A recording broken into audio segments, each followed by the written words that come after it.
Boa tarde a todas e a todos. Damos comezo á sesión plenaria ordinaria correspondente ao xoves 26 de xuño de 2025. Sí. Solicitar a retirada dunha moción e gustaríame que me deira un turno de palabra para explicar os motivos, se é posible. Así que acabemos os puntos que non se debaten, doulle a palabra para que retire. Entendo que é das súas. Sí. Pois despois doulle. Señor secretario, ten a palabra. Boa tarde a todos e a todos. O primeiro punto da orden do día é a aprobación se procede do borrador da acta da sesión anterior. Punto seguinte. Dar conta de decretos de alcaldía e asuntos varios. Punto seguinte. O terceiro, suplemento de crédito número 39/2025 para tramitar o expediente de recoñecemento extrajudicial número 1/2025 pleno. Voceiro do... Perdón, voceira. Disculpas, ten a palabra para decir o que considera. Pois moitas gracias, señora alcaldesa. Pois quería solicitar a retirada da moción relativa ao comedor escolar do CEI Vales Villamarín e explicar os motivos.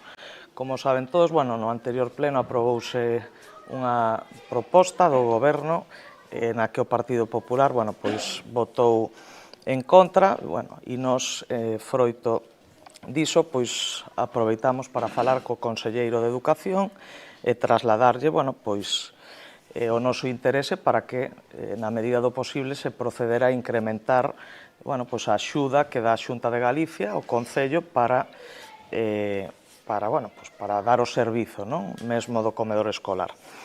E froito desta reunión nos confirmaron un incremento importante que fixemos público e en base a eso solicitamos esta moción que agora pedimos a retirada, na que, como saben, solicitábamos a anulación da ordenanza e da suba do prezo aprobada na sesión plenaria anterior. Hoxe a mediodía nos contactaron dende os servizos técnicos da Consellería de Educación para comunicarnos que houbera un erro administrativo no cálculo, é dicir, eso se calcula a través dun coeficiente que é igual para todos os concellos ou as AMPAs que xestionan o servizo de comedor e en lugar de poñer un 0,83 puxeron un 1,83. Eso que implica que o que nos comunicamos non se corresponde coa realidade e, polo tanto, o que queríamos, evidentemente, era comunicalo e facelo público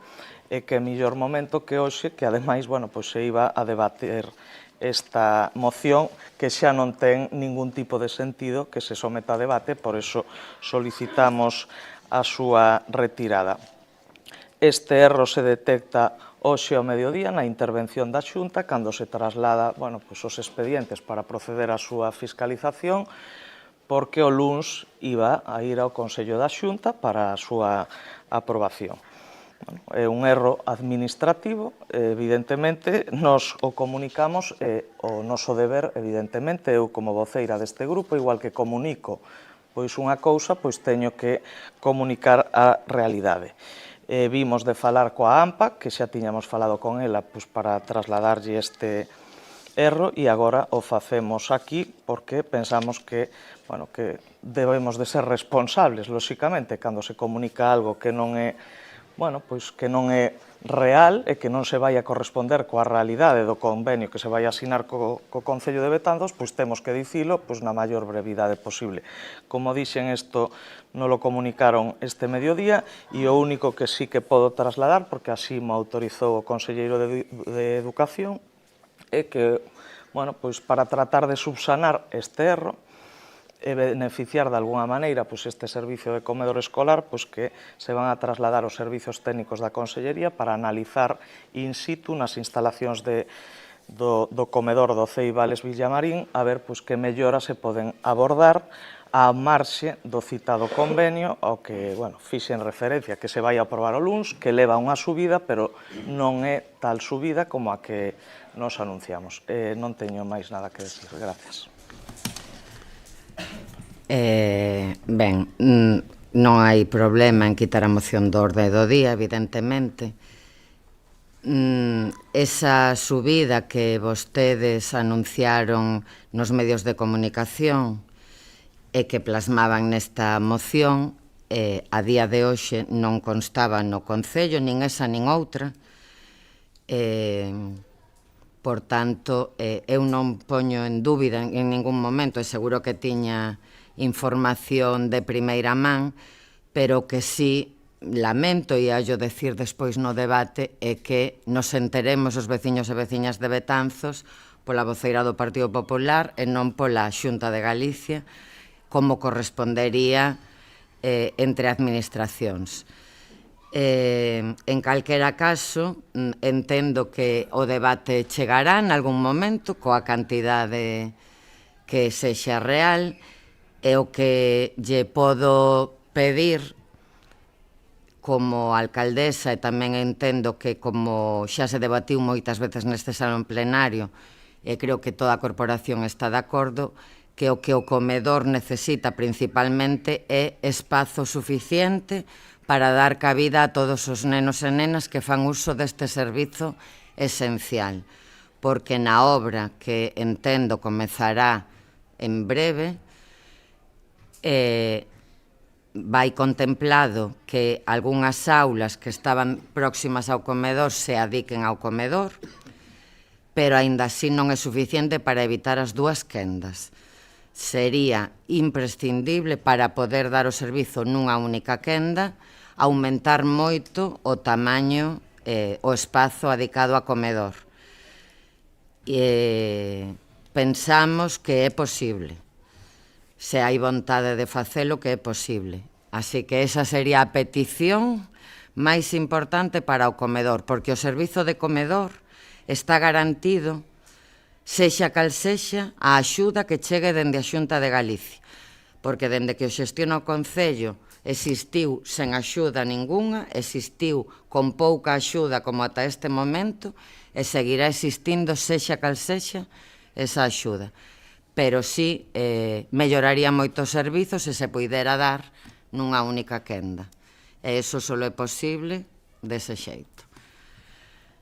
Ben, pois, por tanto, señor secretario, queda retirada esa moción e continuamos co orde do día e estábamos no punto terceiro para o que lle dou a palabra ao voceiro do equipo de goberno. Ten a palabra. Grazas, señora alcaldesa. Boa tarde a todos e a todas. Ben, como é coñecido por todos os concelleiros que conforman a corporación, co peche do exercicio 2024 quedaron unha serie de facturas sin aplicar ao devandito orzamento por distintos motivos, non? Pola non existencia de crédito nas partidas correspondentes ou pola data de presentación das devanditas facturas no rexistro de facturas do Concello que imposibilitaron a súa tramitación a final de ano. O importe total destas facturas ascende a 185.000 euros. A maiores, no exercicio 2025, no que vai de ano, nestos 6 primeiros meses, presentáronse no Concello diversas facturas correspondentes a exercicios anteriores, principalmente de suministración de enerxía eléctrica, tasas de ADIF para levar a cabo obras en bens municipais afectados por esta infraestructura, o servicio da piscina municipal, algún pequeno provedor por un importe total de 42.000 euros e que hai que sumar a certificación adicional do Convento de Donas que, tal como explicamos na sesión anterior, a raíz dunha moción presentada polo Bloque Nacionalista Galego, estábamos en conversas ca Dirección de Obra e ca empresa adxudicataria das devanditas obras para tratar de pechar o expediente, por unha banda, mediante a certificación desas actuacións levadas a cabo segundo o proxecto e, por outra banda, mediante unha certificación adicional visada e corroborada pola Dirección Facultativa da Obra desos elementos que non se recollían no proxecto, pero que apareceron no devenir das obras e que facían imposible continuar ca mesma se non se levaban a cabo. Esa factura ten un importe total de 96.000 euros que, sumados esos 42.000 euros, suman un total de 138.000 euros. Por outra banda, como tamén é necesario dar cobertura á previsión de pagamento dos xuros dos préstamos concertados polo Concello no seu momento, tanto para ese préstamo co Banco Sabadell para levar a cabo investimentos no Concello ou o préstamo do Ministerio de Economía e Facenda para o plan de pago a provedores, pois estimase desde a intervención municipal que serían necesarios uns 100.000 euros para dotar no orzamento. Tamén é coñecido por todos e por todas que a liquidación do orzamento do exercicio 2024, entre outras magnitudes, desprendeuse que o remanente líquido de tesorería para gastos xerais ascendía a 1.300.000 euros. Entendendo este remanente como un recurso orzamentario e que, segundo as reglas fiscais, se debe de destinar a afrontar débedas, o Concello realizou unha consulta ao Ministerio de Facenda sobre a posibilidade de utilizar parte deste remanente no pagamento de facturas pendentes. A contestación que recibimos por parte do Ministerio foi que non só sería posible, que senón máis ben sería recomendable destinar o remanente líquido de tesorería para gastos xerais do exercicio 2024 a atender as obrigas pendentes a aplicar ao orzamento. Polo tanto, en base ao resultado desta consulta, propoñemos ao Pleno da Corporación a adopción dos seguintes acordos. Primeiro, levantar o reparo que formula a intervención no expediente 2025 T002-39 en base ao informe emitido pola Asesoría Xurídica Municipal mencionado nos antecedentes. Segundo, aprobar o expediente de suplemento de crédito financiado con cargo remanente líquido de tesourería para gastos xerais nos conceptos e contías que figuran na memoria do Concelleiro Delegado de Economía e Facenda por un importe total de 423.847,75 euros, expoñer este expediente ao público mediante un anuncio inserido no Boletín Oficial da Provincia por 15 días, durante os cales os interesados e as interesadas poderán examinalo e presentar reclamacións ante un pleno. O expediente considerarase definitivamente aprobado se durante o citado prazo non se presentaron reclamacións. En caso contrario, o pleno disporá dun prazo dun mes para resolverlas. Terceiro, aprobar o expediente de recoñecemento extrajudicial 1/2025 pleno condicionado a entrada en vigor da modificación orzamentaria, que logo de aprobada definitivamente a modificación orzamentaria que se propón, publicada no Boletín Oficial da Provincia tal como corresponde á aprobación definitiva, as facturas incluídas nas relacións F2025-2, F2025-3 e F2025-20 quedarán aprobadas ao entender que coa modificación orzamentaria existe crédito suficiente e adecuado. E cuarto e último, notificar este acordo ás persoas interesadas e comunicar aos servicios municipais afectados para o seu coñecemento e para os efectos oportunos. Nada máis nesta primeira intervención. Moitas grazas. Concelleiro non adscrito, ten a palabra. Señora alcaldesa, buenas noches a todos y a todas. No estamos de acuerdo en la forma de actuar, pero entendemos que cuando se presta un servicio de concello hay que pagarlo. Los empresarios y autónomos merecen cobrar por su trabajo. Nosotros vamos a facilitar su aprobación con nuestra abstención. Nada más y gracias. Moitas grazas. Voceira nacionalista. Moitas grazas, señora alcaldesa, e moi boa noite a todas as persoas presentes e a quen nos ve. Ben, desde o BNG temos sido moi contundentes, mesmo case belixerantes, na nosa postura nos debates anteriores que tiñan que ver cos recoñecementos extrajudiciais de crédito. Sempre dixemos que a xestión económica municipal debía cambiar neste punto, e a pesar de que sempre apoiamos que eses pequenos empresarios e autónomos cobrasen as facturas que se lles adebedaba co noso voto, ben coa abstención ou voto favorable, sempre manifestamos que a política económica municipal debía cambiar. E neste REC, efectivamente, vese un cambio, porque case por primeira vez o que vemos son facturas por compromisos adquiridos no ano pasado, que chegan ao Concello en 2025, e nese sentido recoñecemos que sí, que efectivamente houve un cambio nesa xestión.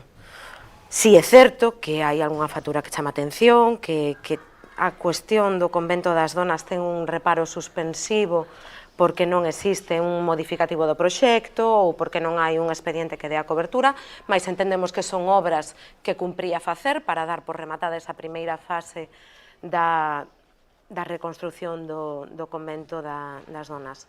Para nós o problema que formula esta cuestión é outra, é o contido do informe do Departamento de Intervención Municipal, que desde o noso punto de vista é moi duro, porque informa desfavorablemente a proposta que o Goberno Municipal nos trae.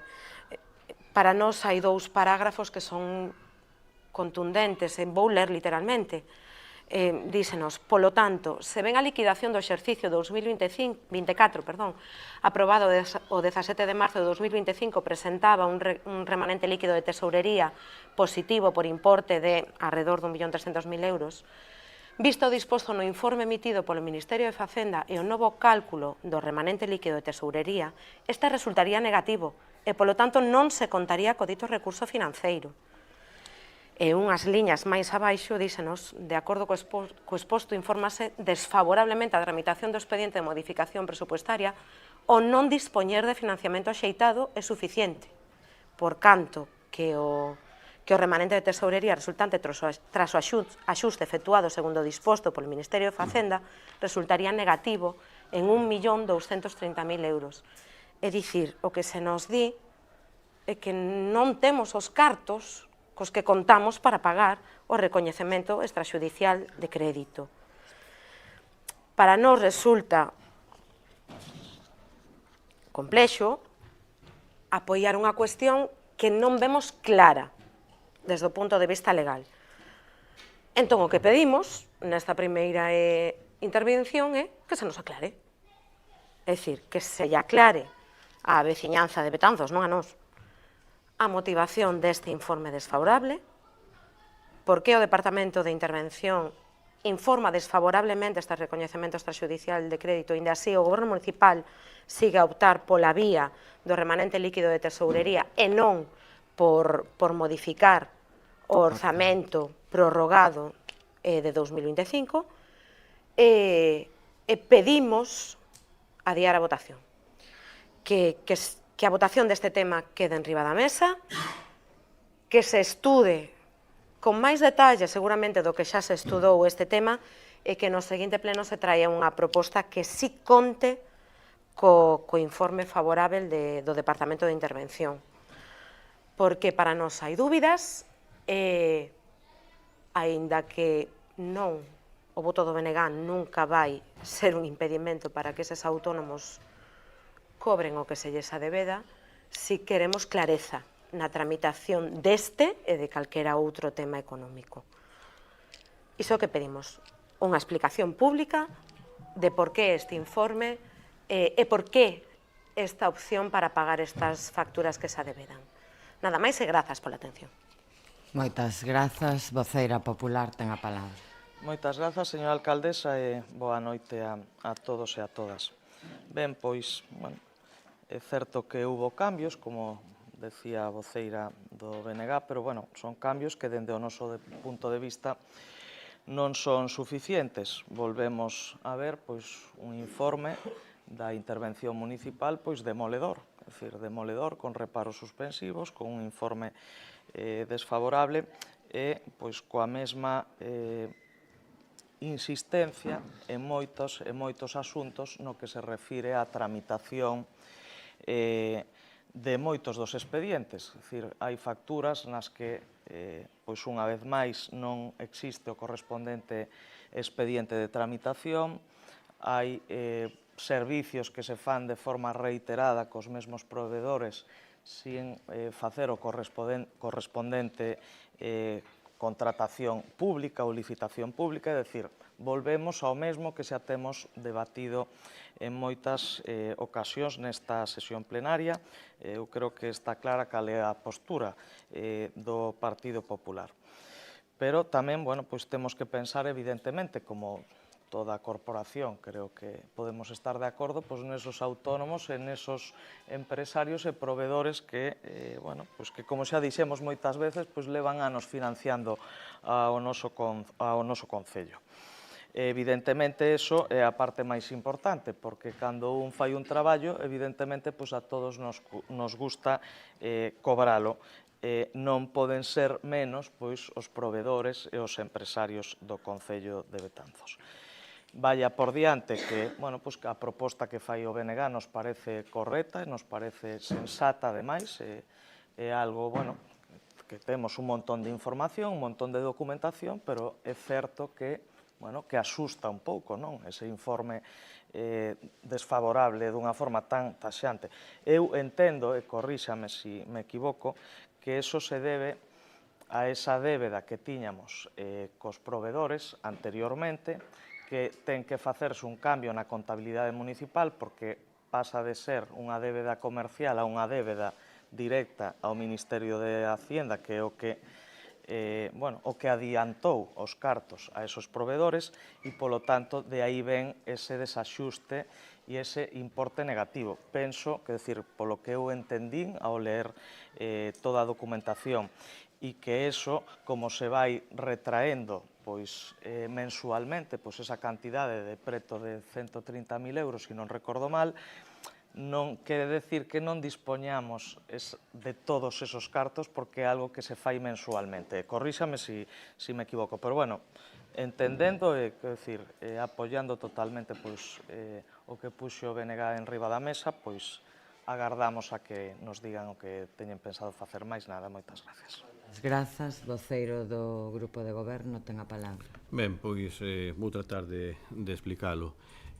Vou empezar polo tema do convento das donas e logo explicarei o tema do remanente porque é algo moi similar, non, a opción.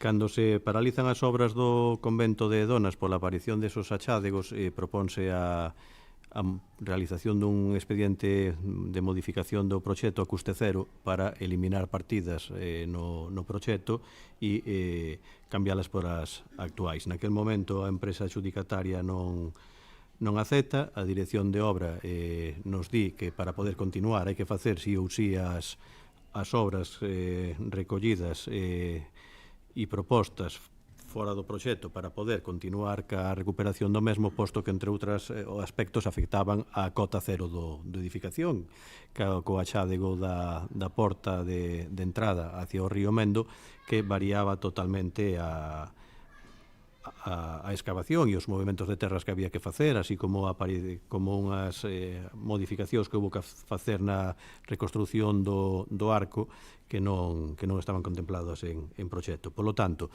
se non se optaba por buscar a solución que se buscou, continuar ca obra adecuando a estas tarefas que eran necesarias acometer e sempre baixo a dirección facultativa e sempre con precios que marcaba a dirección facultativa conforme a outras partidas do proxecto, continuouse ca obra porque, entre outras cousas, perdíamos a subvención da Deputación Provincial da Coruña, non poderíamos ter o edificio finalizado como está ata o de agora e darlle continuidade co proxecto que se presentou ao Instituto Galego da Vivenda e solo. Polo tanto, optouse pola mellor solución, que era non perder a subvención da Deputación Provincial da Coruña, poder recibir o edificio, aínda que non para o uso público, que poderase destinar e recibir para uso público no momento que se efectúe a obra pendente. Polo tanto, optouse pola mellor solución para o Concello.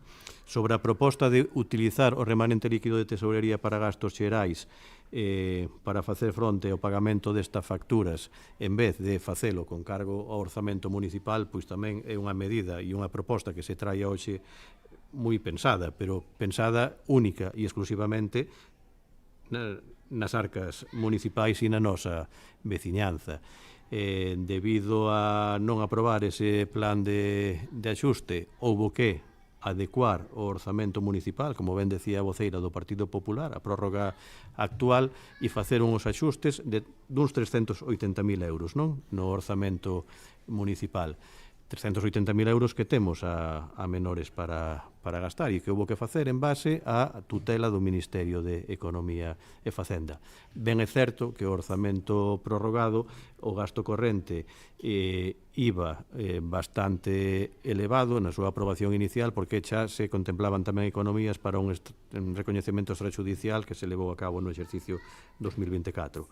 Polo tanto, se agora, despois desos axustes de uns 300.000 euros no orzamento prorrogado, imputamos estos 138.000 euros de facturas que entraron este ano, máis imputamos os 185.000 euros de facturas que quedaron pendentes do exercicio anterior, máis esa modificación presupostaria que propón tamén a intervención que se faga para dar cobertura a eses xuros estimados, estaríamos cargando o orzamento en vigor en 400.000 euros. 400.000 euros que retraeríamos dos servicios públicos municipais que temos que levar a cabo neste exercicio e que unha de dúas, ou non se fan e pechamos a porta desos servicios, ou non seríamos quen de pagalos e estaríamos xenerando un recoñecemento extrajudicial de cara ao exercicio anterior. Polo tanto, pensando no ben do Concello, se fixo esta consulta ao Ministerio de Facenda e que figura no expediente, no que contra ese informe de intervención que di que deberíamos de aplicar ao orzamento municipal estas partidas, se nos di que non é que se poida aplicar o remanente líquido de tesorería para o recoñecemento destas facturas, senón que é o recomendable, en base ao que estou explicando agora.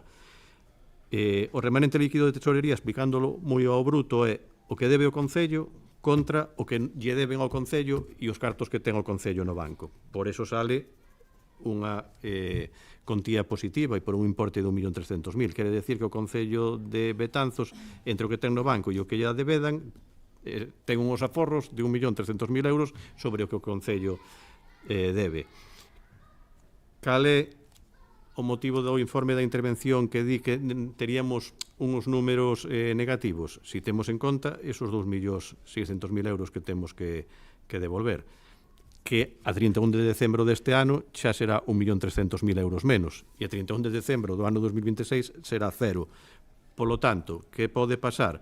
Que si gastamos todo o remanente líquido de tesorería que temos neste exercicio, cando se liquide o orzamento 2025, pois ese remanente pode ser menor ou pode ser negativo. Non o sabemos a día de hoxe hasta que se peche o exercicio 2025. Por eso se está actuando con total cautela. Do 1.300.000 euros se van a destinar solo estos 400.000 euros, teremos 900.000 euros de remanente líquido de tesorería para gastos xerais e que non se van a utilizar para nada, simplemente van quedar aí bloqueados.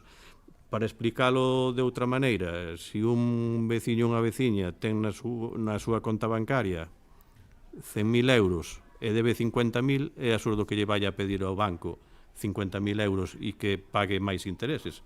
Tirará desos aforros, salvo que lle fagan falta para outra cousa. Como estamos falando de que é menos do 50% dos aforros que temos, nos quedarían 900.000 euros de aforro aí que entrarían na liquidación do orzamento do ano seguinte. Polo tanto, adiar o debate, adiar esta proposta vai a significar que incrementemos outra vez o período medio de pago a provedores por non facer fronte a estas facturas. Algúnas entraron no que vai de exercicio, outras entraron a finais do ano pasado. E o motivo de traelo no mes de xuño é precisamente esta consulta que se lle fixo ao Ministerio de Economía e Facenda, que se non xo faríamos no mes de xaneiro con cargo ao orzamento en vixencia. Polo tanto, o que se foi abordando todas as posibilidades e traer a aprobación plenaria a mellor opción para as contas do Concello. Sobre deixalo en riba da mesa para solicitar outro informe. O informe que se vai a emitir vai a ser igualmente desfavorable, como son todos os informes, cando se trata dun recoñecemento extrajudicial que se trae ao pleno para o pagamento de facturas de anos anteriores. Polo tanto, tomar esa decisión o que vai a supoñer é que vamos a estar na mesma casilla de salida e que vamos a demorar un mes o pagamento das facturas, tendo en conta de que se o aprobamos a día de hoxe, aínda hai que mandar o anuncio ao Boletín Oficial da Provincia, estar exposto 15 días, e se non se produce ningún tipo de reclamación, haberá que publicar a publicación definitiva e facer o pagamento o día seguinte. Se se producen reclamacións, aínda habería que volver a traelo a pleno. Por lo tanto, volver a demorar isto para estar nas mesmas, eu creo que non é o máis acaecido para os provedores, para o goberno local. É igual aprobalo agora que aprobalo dentro de un mes, e sobre todo que un reparo vai haber que levantalo exactamente igual, e que non estamos tampouco poñendo en quebranto as contas municipais, non estamos gastando todo o remanente líquido de tesorería, como optar pola outra solución si estaríamos poñendo os servicios e a economía do Concello nunha situación delicada. Moitas grazas. Concelleiro non adscrito. Gracias, señora alcaldesa. Estamos de acuerdo con la explicación que nos dio la voceira del Bloque Nacionalista Gallego, pero entendemos que nuestra prioridad es que se cobre cuanto antes esta gente que está sin cobrar. por lo cual nosotros seguimos votando nuestra abstención. Nada más. Moitas grazas. Voceira nacionalista. É que non oio nada. Perdón? Podo pedir que se pechen as fiestras. Lamento a calor, pero é que eu non escoito que se fala dentro. Pois sí. Eu a vostede, desculpe, non o escoitei. Pechamos Non, as sinto, fiestras. polo son ambientes, se pechan as fiestras e se soluciona. Desculpen, de verdade. Sí.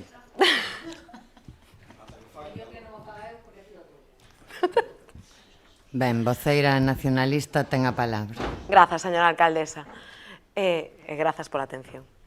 Ben, agradecemos esa aclaración que lle solicitábamos na primeira intervención. Entendemos esa motivación do goberno municipal de non lastrar as contas de 2025. Desde logo entendemos que non se queira deixar de prestar servizos básicos á nosa veciñanza. Nunca a pretensión do BNG sería iso, por suposto que non. E entendemos, despois desa explicación, que o Ministerio de Facenda avala a opción que se nos trae hoxe a pleno e que era a nosa principal preocupación, que efectivamente exista un aval, un soporte xurídico-legal para esta opción que se nos propón. En calquera caso, acepten a nosa proposta de adialo ou non. Nos sempre manifestamos que o principal interese é que os autónomos e autónomas de Betanzos cobren os servizos prestados. Nos imos facilitar que este recoñecemento extrajudicial de crédito se aprobe. Nada máis e grazas. Moitas grazas, voceira popular. Moitas grazas, señora alcaldesa. Bueno, pois nada, unha forma moi breve, na liña do xa dito, evidentemente, o noso maior interese é que os autónomos e os empresarios pois cobren canto antes, e evidentemente, bueno, pois agradecer todas as explicacións e decir que o noso voto vai a ser favorable, máis nada. Moitas grazas. Pois, debatido o asunto e explicada a motivación do equipo de goberno e a explicación de por que se optou por esta vía co aval do Ministerio de Facenda. Quixéramos telo traído antes, como explicou o voceiro do equipo de goberno, pero é verdade que este ano, coa situación desa débeda co Ministerio, non tivemos ata o mes de febreiro, creo recordar, non soupemos a cantidade que se nos ia retrotraer cada mes. A partir de aí, intervención e o departamento ao completo comezaron con todo o proceso económico para saber cal era a situación real, e eso demorou pois o poder traer este recoñecemento a pleno, pensando nos provedores e convencidos de que o millor para as arcas municipais tamén e que podemos facer frente deste xeito a este pago avalados, como decía a voceira nacionalista, polo Ministerio de Facenda, pois preferimos non adialo, con esa única motivación, creendo, ademais, como decía o voceiro, que en calquera caso o informe non vai a ser favorable, aínda que se imputase o orzamento prorrogado, co cual estaríamos pois na mesma situación ou moi parecida. E creemos que sería peor para o Concello. Por tanto, señor secretario, que se someta a votación o punto sen adialo. Ben, votos en contra? Abstencións?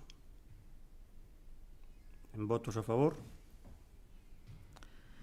Ben, pois queda aprobado co voto favorable do Grupo Socialista, do Partido Popular e a abstención do Bloque Nacionalista Galego e dos concelleiros non adscritos. Punto seguinte. E o punto cuarto, proposta ao Pleno sobre recursos potestativos de reposición presentados contra do acordo adoptado polo Pleno da Corporación con data 31/5/2022, aprobando definitivamente o inventario de camiños fase primeira, Boletín Oficial da Provincia, número 215, do 14/11/2022. Voceiro do equipo de goberno ten a palabra. Grazas, señora alcaldesa. Ben, alá polo ano 2022 o Concello de Betanzos aprobou o primeiro inventario de camiños municipais de forma inicial primeiro, e no período de exposición se realizaron unha serie de alegacións que foron tratadas neste salón de plenos e aprobouse de forma definitiva, producíndose a entrada en vixencia do devandito inventario de camiños coa publicación no Boletín Oficial da Provincia 215 do 14 de novembro do ano 2022. Logo desta publicación presentáronse varios recursos potestativos de particulares afectados e do Ministerio de Transportes a través da Xerencia Territorial do Catastro sobre a titularidade de diversos camiños recollidos como camiños públicos no inventario de camiños ou ben de camiños que estaban recollidos como privados e que se entendía por parte de algún veciño ou de veciña que se debían de tratar de camiños públicos en base a normativa urbanística, ao recollido no catastro e as escrituras privadas de posesión de fincas e outras propiedades. En base a todas estas peticións, os servicios técnicos municipais e a asesoría xurídica municipal emitiron os informes respectivos que concluíron en que había que estimar unhas alegacións presentadas por un particular referente a titularidade da Rúa dos Ferradores e os soportais da Fonte de Unta, que había que rectificar o inventario en base ás solicitudes desa xerencia do catastro e dunha particular, anulando varios camiños que figuraban como públicos, posto que os que afectaban ao Ministerio de Transportes estaban dentro das expropiacións levadas a cabo no seu momento para a construción do desvío da Nacional Sexta e a particular pois acreditou en sede judicial que a titularidade desos camiños pois era privada e non pública, concretamente na zona na parroquia de Roibeira. Tamén os informes dos técnicos municipais conclúen que se debe de estimar parcialmente unha alegación presentada por unha particular referente a un camiño na zona de Chanrozo e desestimar outro recurso presentado por outro particular referente ao camiño de Chan Ramos. Polo tanto, en base aos devanditos informes técnicos e xurídicos, propenso ao Pleno da Corporación a adopción dos seguintes acordos. Primeiro, estimar parcialmente o recurso potestativo de reposición formulado, non vou a dar os nomes por protección de datos, todos e todas coñecedes o expediente, por unha veciña proporcionado con data do 5 de decembro do ano 2022, mediante rexistro de entrada, no senso de rectificar o inventario de camiños fase primeira, dando de baixa como ben de dominio público municipal o tramo do camiño comprendido entre o 115 e o 117 da cartografía xeorreferenciada do inventario que discurre entre as parcelas de referencia catastral, dúas referencias catastrales, rexeitando no canto de petición de rematar o camiño número 115 sinalado na súa ficha o seu tramo final de tal xeito que nos camiños 115 e 117 queden conectados ao non constar cesión ao Concello do camiño que discorre polo sur e este da parcela con referencia catastral X e na súa colindancia coa parcela referencia catastral Z que entronca cos devanditos camiños 117 e 115. Segundo, estimar o recurso potestativo de reposición formulado por outro veciño con data do 13 de 12 de 2022 mediante rexistro de entrada, incluindo no inventario como bens de titularidade e dominio público os soportais da Fonte de Unta e a Rúa dos Ferradores. Terceiro, desestimar a solicitude formulada con data 7 de marzo de 2023 mediante rexistro de entrada por unha mercantil. Terceiro, rectificar o inventario de camiños fase 1 dando de baixa do mesmo o camiño número 302 do inventario de camiños municipal fase primeira por ser de titularidade privada.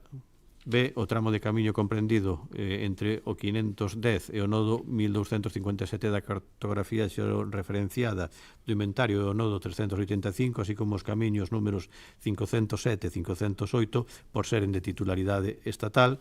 Cuarto, dar a este acordo publicidade no Boletín Oficial da Provincia, tabuleiro de anuncios e sede municipal. E quinto, notificar este acordo aos interesados afectados e dar traslado do mesmo aos distintos servizos administrativos da corporación afectados para o seu coñecemento e efectos oportunos. perdón pola nomenclatura, pero que figura na proposta e hai que darlle lectura desta maneira. É un documento moi técnico e se nos temos que poñer a explicar de que camiños se tratan, pois estaríamos aquí hasta pasado mañán. Rematou. Sí. Moitas grazas. Concelleiro non adscrito, ten a Gracias, señora palabra. alcaldesa. Entendemos que é unha resolución valorada pola asesoría jurídica municipal, por lo cual non tenemos nada que objetar. Nuestro voto es favorable, por supuesto.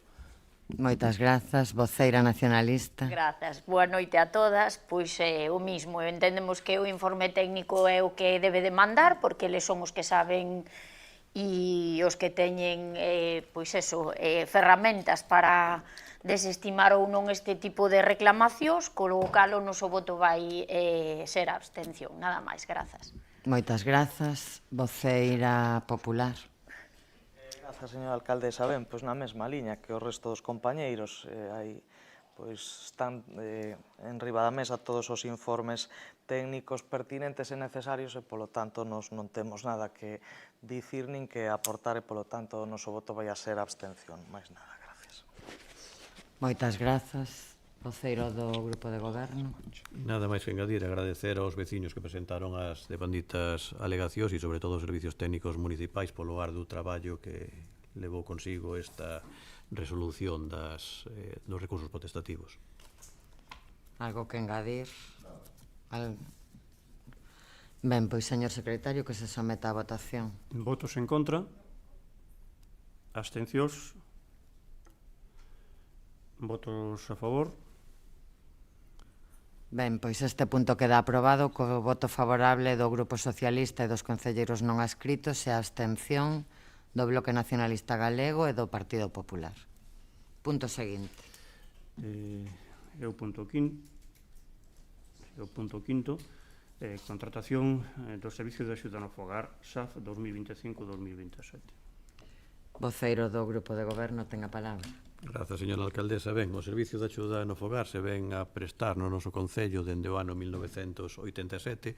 Por aquela época iniciouse con persoal propio e así se foi prestando durante os anos sucesivos ata a entrada en vigor da Lei 39/2006 de dependencia, que foi un salto cualitativo e cuantitativo no cuidado hacia as nosas persoas dependentes e o recoñecemento tamén das persoas cuidadoras, que normalmente, por desgracia, pois soen ser mulleres.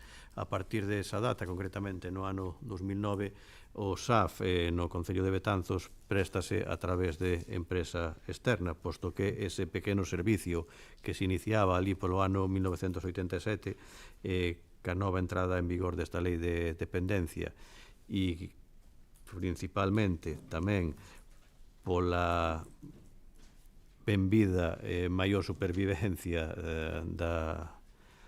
dos veciños e das veciñas, pois isto conleva a que cada vez hai persoas con maior idade que siguen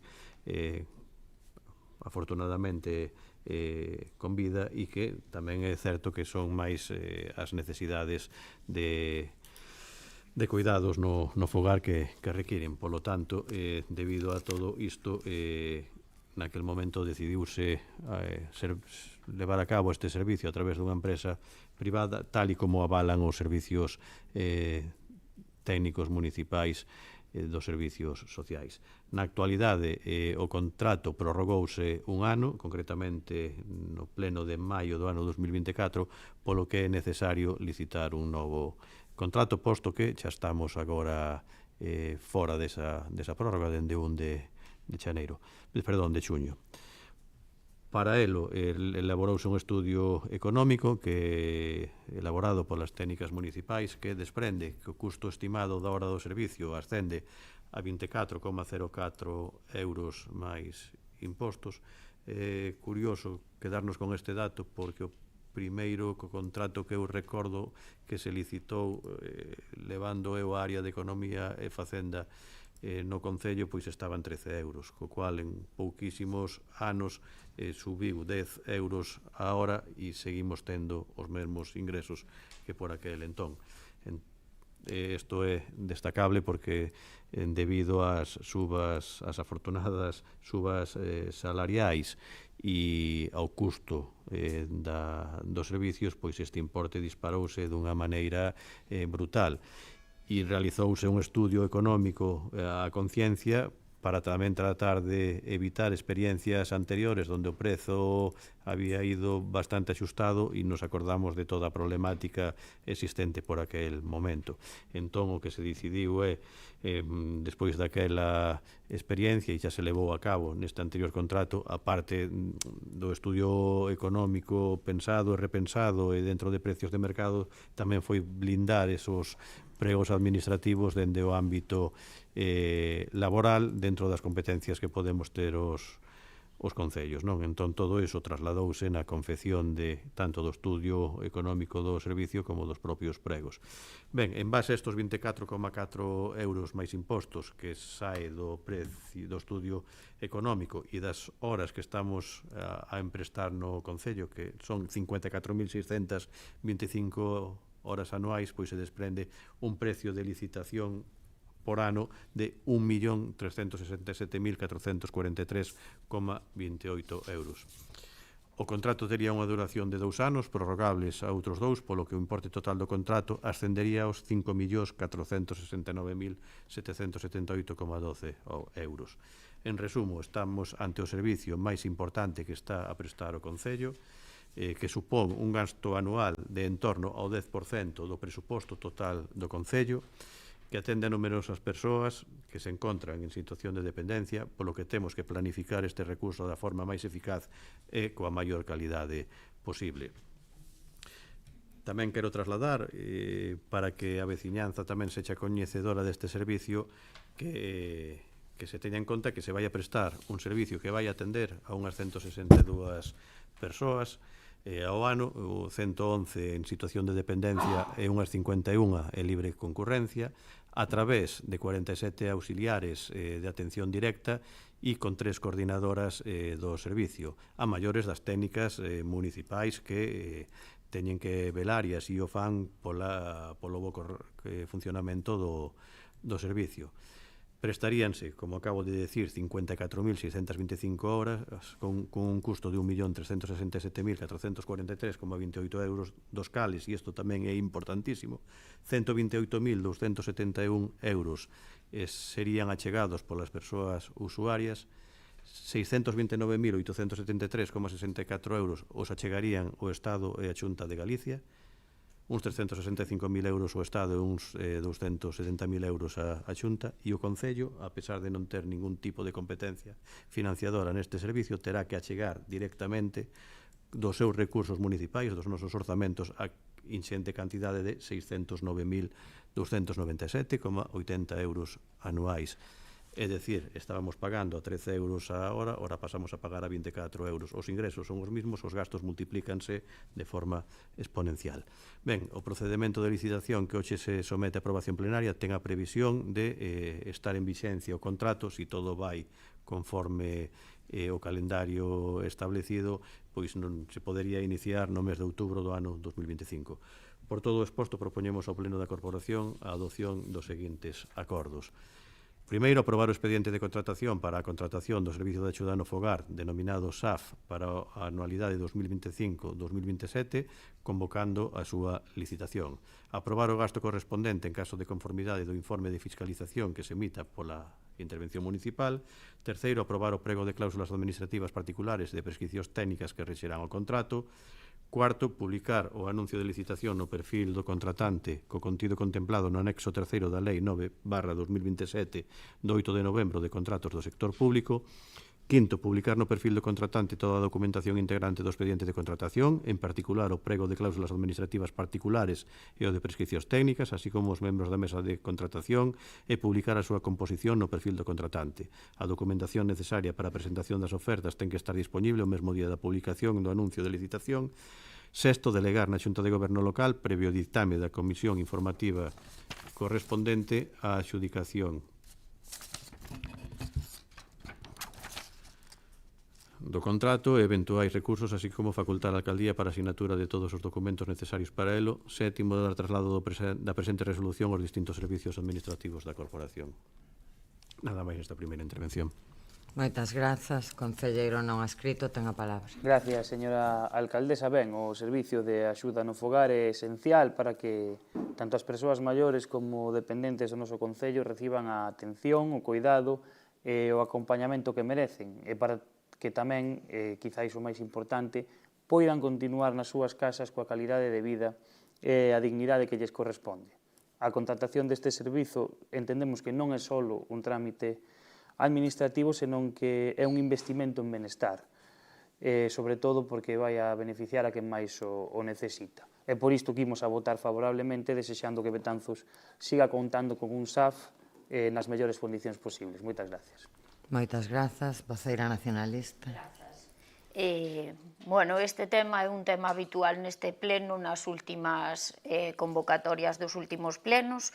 Repetimos hasta a saciedade que non é un servizo que teña que facilitar un concello, é dicir, que hai moitos concellos pequenos que se ven afogados por esos 600.000 euros que decía o concelleiro do grupo de goberno que pon o Concello de Betanzos, cando debería de ser a Xunta de Galiza a que asuma as competencias do servizo que ten, que este servizo é un servizo da Xunta de Galiza. Entendemos que non podemos deixar de dar o servizo porque é, pois eso, moi necesario, un ben de primeira necesidade para os nosos veciños e veciñas, e pois simplemente facer referencia, pois eso, a esos 600.000 euros que sirven para enlastrar máis a nosa xa deficitaria economía do Concello por non asumir as competencias propias. O noso voto vai ser favorable tamén e nada máis. Grazas. Moitas grazas. Voceira popular. Grazas, señora alcaldesa. Ben, pois, na mesma liña, é un servicio imprescindible e importantísimo para o noso concello, principalmente para todas esas persoas maiores que o precisan, pero tamén como axuda ás súas familias. E, polo tanto, ademais, é certo que xa o manifestamos así no anterior contrato, que o servicio está funcionando ben, cousa que no pasado dou máis que un disgusto, e, eso é un motivo de alegría, lóxicamente, e agardamos que así siga durante moitos anos polo ben de todos, pero principalmente dos usuarios e das usuarias, e, polo tanto, o noso voto vai a ser favorable. Máis nada, gracias. Moitas grazas. Voceiro do Grupo de Goberno. Nada, simplemente agradecer a quen así o manifestou o seu voto favorable a esta licitación, que evidentemente é o servicio máis importante que presta o Concello, tanto pola cantidade de recursos como pola prestación que se leva a cabo, pola atención e pola defensa da dignidade desas persoas usuarias. O que si quero é agradecer e felicitar a esas 47 auxiliares que día a día acuden aos domicilios dos veciños e das veciñas a realizar os seus servicios, esas 3 persoas de coordinación da empresa, que evidentemente se van a subrogar ao novo contrato, e, sobre todo, agradecer o inxente traballo dos servicios técnicos municipais, nomeadamente dos servicios sociais municipais, que elaboraron unha documentación de forma a conciencia, de forma pormenorizada, pulcra, e tendo en conta unha única premisa, que o Concello dé unha resposta de calidade aos veciños e ás veciñas que fan posible que esta licitación saia adiante coas máximas garantías que poideremos dar. Moitas grazas. Concelleiro non adscrito. Voceira nacionalista. Simplemente puntualizar que xa que din dentro do PP que é imprescindible que doten o servicio como imprescindible que é co orzamento que se merece. Nada máis, grazas. Moitas grazas, voceira popular. Nada máis, gracias. Ben, pois, se non entendín mal, este punto aprobase por unanimidade. Sí. Pois, este punto, señor secretario, aprobase por unanimidade. Pasamos ao punto seguinte. Do punto sexto da orden do día, a moción do concelleiro non adscrito para garantir o seguimento e cumprimento dos acordos plenarios. Concelleiro non adscrito ten a palabra. Moitas gracias, señora alcaldesa. Ben, paso a ler a exposición de motivos desta moción para que os veciños de Betanzos coñezan o que traemos a este pleno. Neste caso, toca falar de transparencia coa seguinte moción que traemos para garantir o seguimento e cumprimento dos acordos plenarios. O Pleno da Corporación é a máxima expresión democrática do Concello de Betanzos. Nel, debátese e apróbase iniciativas que, sendo aprobadas pola maioría dos grupos, representan decisións lexítimas que o goberno local debería de executar. Porén, a realidade amosa que moitas das mocións aprobadas nos últimos anos, na súa maioría votadas incluso por unanimidade ou co apoio do grupo de goberno, nin se levan a cabo nin se dá conta do seu estado de execución. Esta situación repítese pleno tras pleno. Apróbanse propostas, anúnciase boa vontade, pero logo pasan os meses e nin se actúa nin se informa. A cidadanía queda sen saber se aquilo que o pleno decidiu se está facendo ou simplemente foi guardado nun caixón. Falamos de acordos que afectan a servicios públicos, melloras nos barrios, dinamización das parroquias ou accións sociais.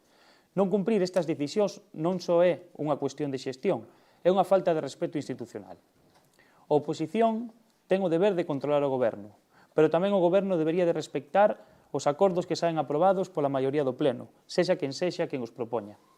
Por todo isto, cremos urxente establecer mecanismos reais de seguimento, transparencia e rendición de contas sobre os acordos plenarios. É polo que propoñemos ao Pleno da Corporación a adopción dos seguintes acordos. En primeiro lugar, crear un rexistro público de mocións aprobadas polo Pleno, desde o inicio do actual mandato, accesible na páxina web municipal onde se inclúan título da moción, data de aprobación, grupo propoñente e estado actual, executada, en execución, pendente ou non executada.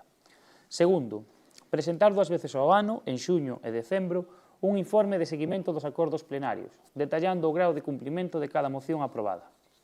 Terceiro, dar difusión a este informe e ao rexistro a través das canles oficiais do Concello, páxina web e redes sociais, para garantir que a veciñanza poida acceder facilmente á información. E cuarto, designar un concelleiro responsable do seguimento dos acordos plenarios que informe nos plenos ordinarios sobre a evolución das mocións pendentes. Nada máis nesta primeira intervención. Moitas gracias. Moitas grazas, voceira nacionalista. Grazas. O noso voto vai ser favorable, nada máis, grazas. Moitas grazas, voceira popular. Moitas gracias, señora alcaldesa. Boa noite a todos e todas. Dende o Grupo Municipal do Partido Popular compartimos o fondo desta moción. Os acordos plenarios deberían cumplirse e, cando menos, debe de haber unha explicación clara e transparente tanto de cara á corporación como de cara aos veciños. Como ben dixo o concelleiro non adscrito, durante este mandato houve mocións que quedaron nun caixón, aprobadas en pleno. Isto non se debería de normalizar. Somos conscientes de que, bueno, é un pouco traballo dos grupos da oposición pois controlar un pouco que as mocións se leven a cabo e, se non, pois volver a traelas un pouco melloradas ou modificadas para que se realicen.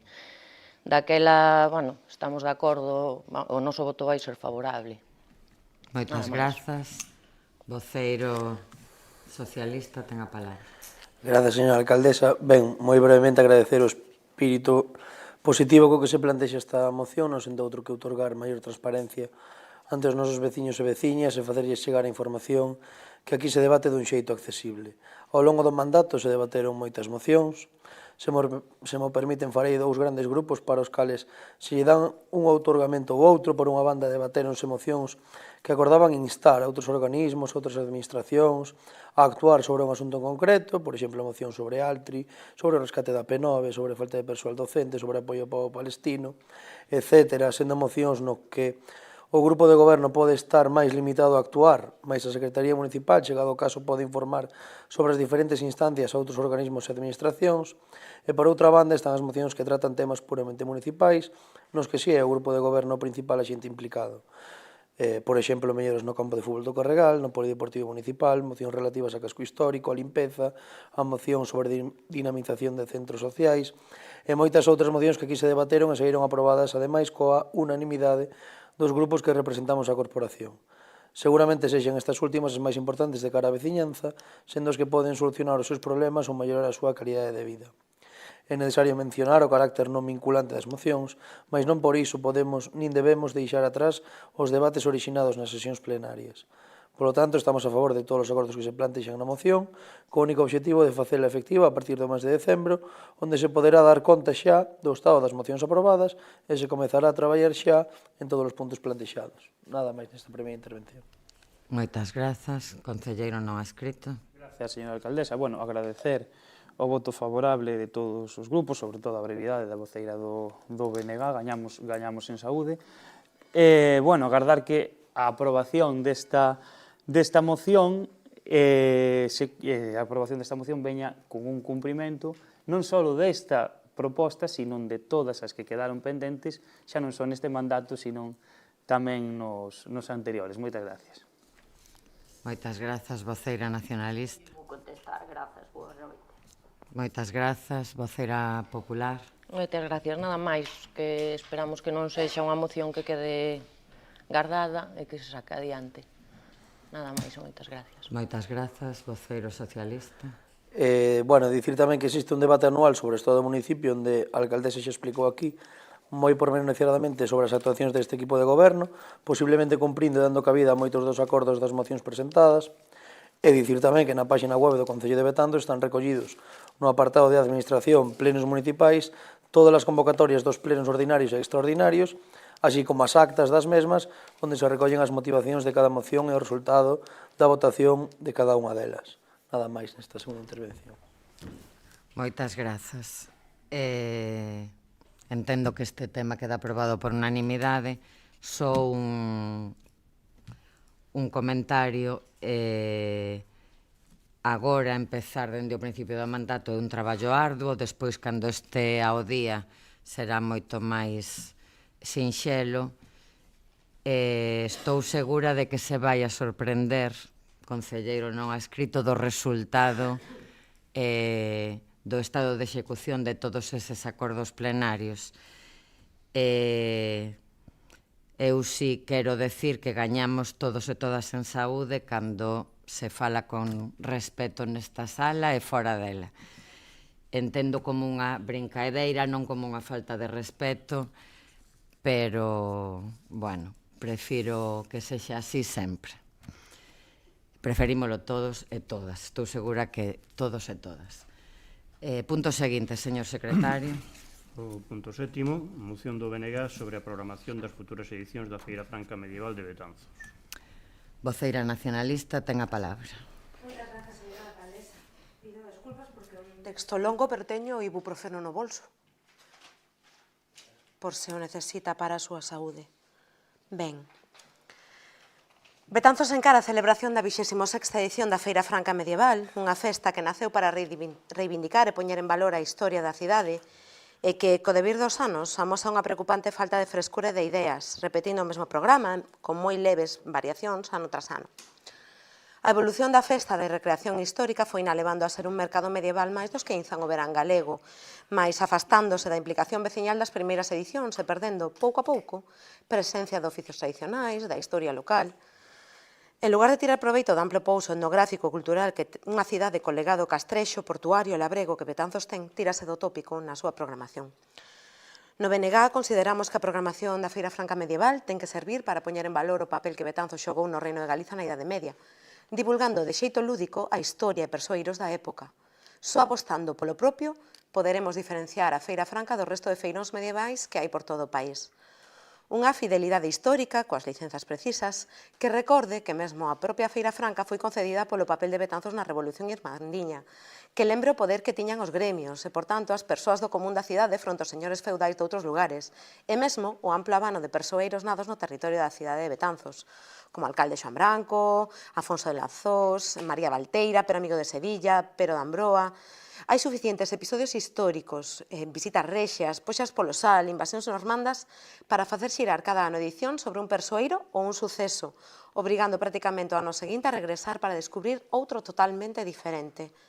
Canda eles, o valor dos oficios tradicionais, a presenza de peiraos medievais na propia cidade histórica, pegados ao recinto onde se festexa a festa, permiten dotar de moito máis contido e poñer en valor as outras arestas do pasado, os oficios do viño, a corda do carrizo nos xuncais comunais, a posta en valor da carpintería de Ribeira, etc. E complementar as escenificacións con actos divulgativos sobre a prosa e a lírica medievais dos autores da cidade, a explicación dos oficios, dos persoeiros, música de época, unhas iniciativas todas que permiten encher a previa e a propia celebración de contido divulgativo, de reivindicación de todo o pouso cultural que desde a Idade Media acumula a nosa cidade. En definitiva, a lóxica da feira medieval ten que ser por en valor a historia medieval de Betanzos, como cidade e como capital dun reino chamado Galiza, cun idioma propio, como un valor máis que singulariza e diferenza, e como unha oportunidade para creadores culturais da comarca e do país. Outra maneira de ofrecer algo propio e xenuíno á veciñanza e aos visitantes, máis alá dos números que ofrecen as grandes empresas de eventos temáticos.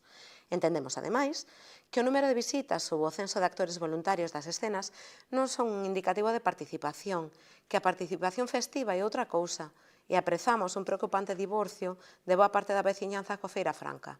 Creemos que se debe abrir realmente a programación da Feira Franca ás achegas do tecido asociativo. Hai que abrir a participación a toda a veciñanza, con concursos relacionados coa festa, como recitas de cociña medievais, licores artesanais, fotografía, delimitar espazos contiguos ao recinto para poder facer xantares comunais co requisito de acudir en vestidos da época para ampliar o número de veciñas que se visten ao xeito do medievo e promovendo unha ambientación de época, xunto coa necesidade de extremar o cuidado na ambientación dos postos. Non pode ser que na viaxe no tempo a Idade Media se vexa por todas partes frixideiras, bombonas, lámpadas, cables, persoal sen vestir de época, xa que isto provoca peor imaxe á feira e restalle personalidade e atractivo, como provoca a ausencia de limpeza e puntos sanitarios suficientes para asumir o incremento de persoas que inzan o centro histórico nesta fin de semana. Nós sempre acreditamos que a Feira Franca, como posta en valor lúdica do pasado e o patrimonio de Betanzos, foi e será unha grande oportunidade, mas entendemos que debe facerse potenciando o que pode diferenciar a oferta betanceira no saturado mercado dos feiróns temáticos, refrescando a programación e abrindo a veciñanza, para que, antes de nada, sexa un festexo para ela. E por todo isto, traemos a este pleno a aprobación dos seguintes acordos. En primeiro lugar, instar ao Goberno local a tematizar a Feira Franca Medieval de maneira anual, dedicando cada edición a un persoeiro ou a un evento histórico diferenciado.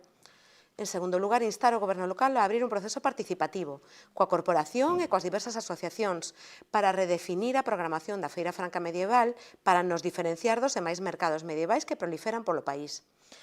Como terceiro punto, instar ao Goberno local a favorecer a implicación da veciñanza e do tecido asociativo local en todo o programa da Feira Franca Medieval, sen limitalo a espectáculos puntuais. E, por último, facultar a Alcaldía e a Concellera en quen delegar a tomar cantas medidas sexan necesarias para cumprir estes acordos. Grazas pola atención. Moitas grazas, concelleiro non adscrito, ten a palabra. Alcaldesa, ben, compartimos plenamente a preocupación e o desexo de revitalizar e mellorar a Feira Franca Medieval de Betanzos para que volva a ser unha cita única e auténtica para a nosa cidade e para as xentes que nos visitan. A Feira Franca de Betanzos non é simplemente un mercado medieval máis no mapa, porque nós somos a antiga capital do Reino de Galicia e temos un patrimonio e unha historia que deben de ser postos en valor con orgullo. É por iso que estamos de acordo en recuperar a esencia e a identidade dunha feira que ten que representar a nosa cultura e a nosa tradición. Creemos que esta cita ten que implicar de maneira directa aos nosos veciños e ao tecido asociativo para que volvan a sentirse donos e partícipes desta celebración. Unha participación cidadá que ten que ir máis alá da Feira Franca e estenderse a outras actividades como poden ser a cabalgata de Reis, o Entorno da Sardiña ou as propias festas de San Roque. Tradicións que forman parte do noso corazón e, sobre todo, da memoria recente da nosa cidade e que merecen abrirse a ideas, a chegas e todas as propostas que os veciños queiran facer para enriquecer e, sobre todo, para facelas aínda máis nosas. A nosa prioridade é e será sempre que as nosas festas e tradicións sexan un espello de Betanzos, para que as nosas xentes as vivan e as sintan como propias, e para que as persoas que nos visitan descubran nelas a esencia e o valor desta cidade única, a antiga capital do Reino de Galicia. Nese camiño contarán con noso apoio. Moitas gracias. Moitas grazas, voceira popular. Moitas grazas, señora alcaldesa, e boa noite a todos e a todas. Ben, dende o noso grupo queremos expresar o noso acordo cos puntos que se expoñen nesta moción e compartimos a necesidade de introducir un cambio na Feira Franca medieval se queremos que esta celebración non perda forza, atractivo e, sobre todo, o seu sentido original, poñer en valor a historia e identidade propias de Betanzos. A feira foi nacendo como unha reivindicación lúdica e popular do noso pasado, pero é certo que corre o risco de converterse nun evento máis entre os moitos mercados temáticos do verán galego. Por iso creemos que é o momento de introducir novidades que permitan recuperar o seu espírito inicial, revitalizala e devolverlle o carácter diferencial que sempre tivo. Oxalá esta proposta non sexa tida en conta non como unha máis para engadir á lista, senón como un punto de inflexión para relanzar a Feira Franca, fomentar a participación da veciñanza e destacar como merece o valiosísimo legado histórico de Betanzos, porque a historia da nosa cidade é un tesouro que temos o deber de coñecer, cuidar e celebrar. Mais nada e moitas grazas. Moitas grazas. Voceira do Grupo de Goberno ten a palabra. Gracias, señora alcaldesa, e boa noite a todos. Bueno, entendendo que a moción é en sentido positivo e co ánimo de mellorar a nosa Feira Franca, teño que facer algunhas matizacións por inexactas. Efectivamente, dende a primeira edición alá por xullo de 1998, os obxectivos da feira foron varios e neste senso seguimos traballando. Poñer en valor o patrimonio histórico e cultural que ten o casco histórico dunha cidade que chegou a ser capital do Reino de Galicia e que está composto por innumerables elementos tanto de carácter relixioso como civil e que ademais foi declarado conxunto histórico-artístico. Tratar de potenciar e revitalizar esta zona da cidade e, por suposto, recordar a historia aos betanceiros e darlle a conocer aos visitantes. Obxectivos que pretendemos combinar coa dinamización económica e comercial, posto que é indudable que durante estes días para o comercio e a hostelería betanceira son días grandes. Co que non podemos estar para nada de acordo é en comparar a nosa Feira Franca medieval, declarada dende 2013 como de interese turístico, con un mercado medieval máis como Día Moción. Ademais de postos e paradas medievais, e ao igual que na propia época medieval, conviven unha serie de actividades lúdicas e de divertimento dos participantes, como acróbatas, xoglares e trovadores en distintos puntos da cidade. Ademais, por suposto, das recreacións históricas. Aquí está a singularidade da recoñecida como dunha das mellores feiras medievais de Galicia. Nunca se deixou de invertir e mellorar a nosa Feira Franca. Pouco a pouco vai medrando o fondo de materiais dos que se dispón, como estandartes e telas que decoran as rúas do Castro. Vanse incrementando os traxes de época que se utilizan nas esteas como voluntarios e outros elementos como aparellos ou armamentos necesarios para recreacións históricas. Moitas das suxerencias desta moción foron tidas en conta por este grupo de goberno anteriormente e creo que vou explicar en que situación están.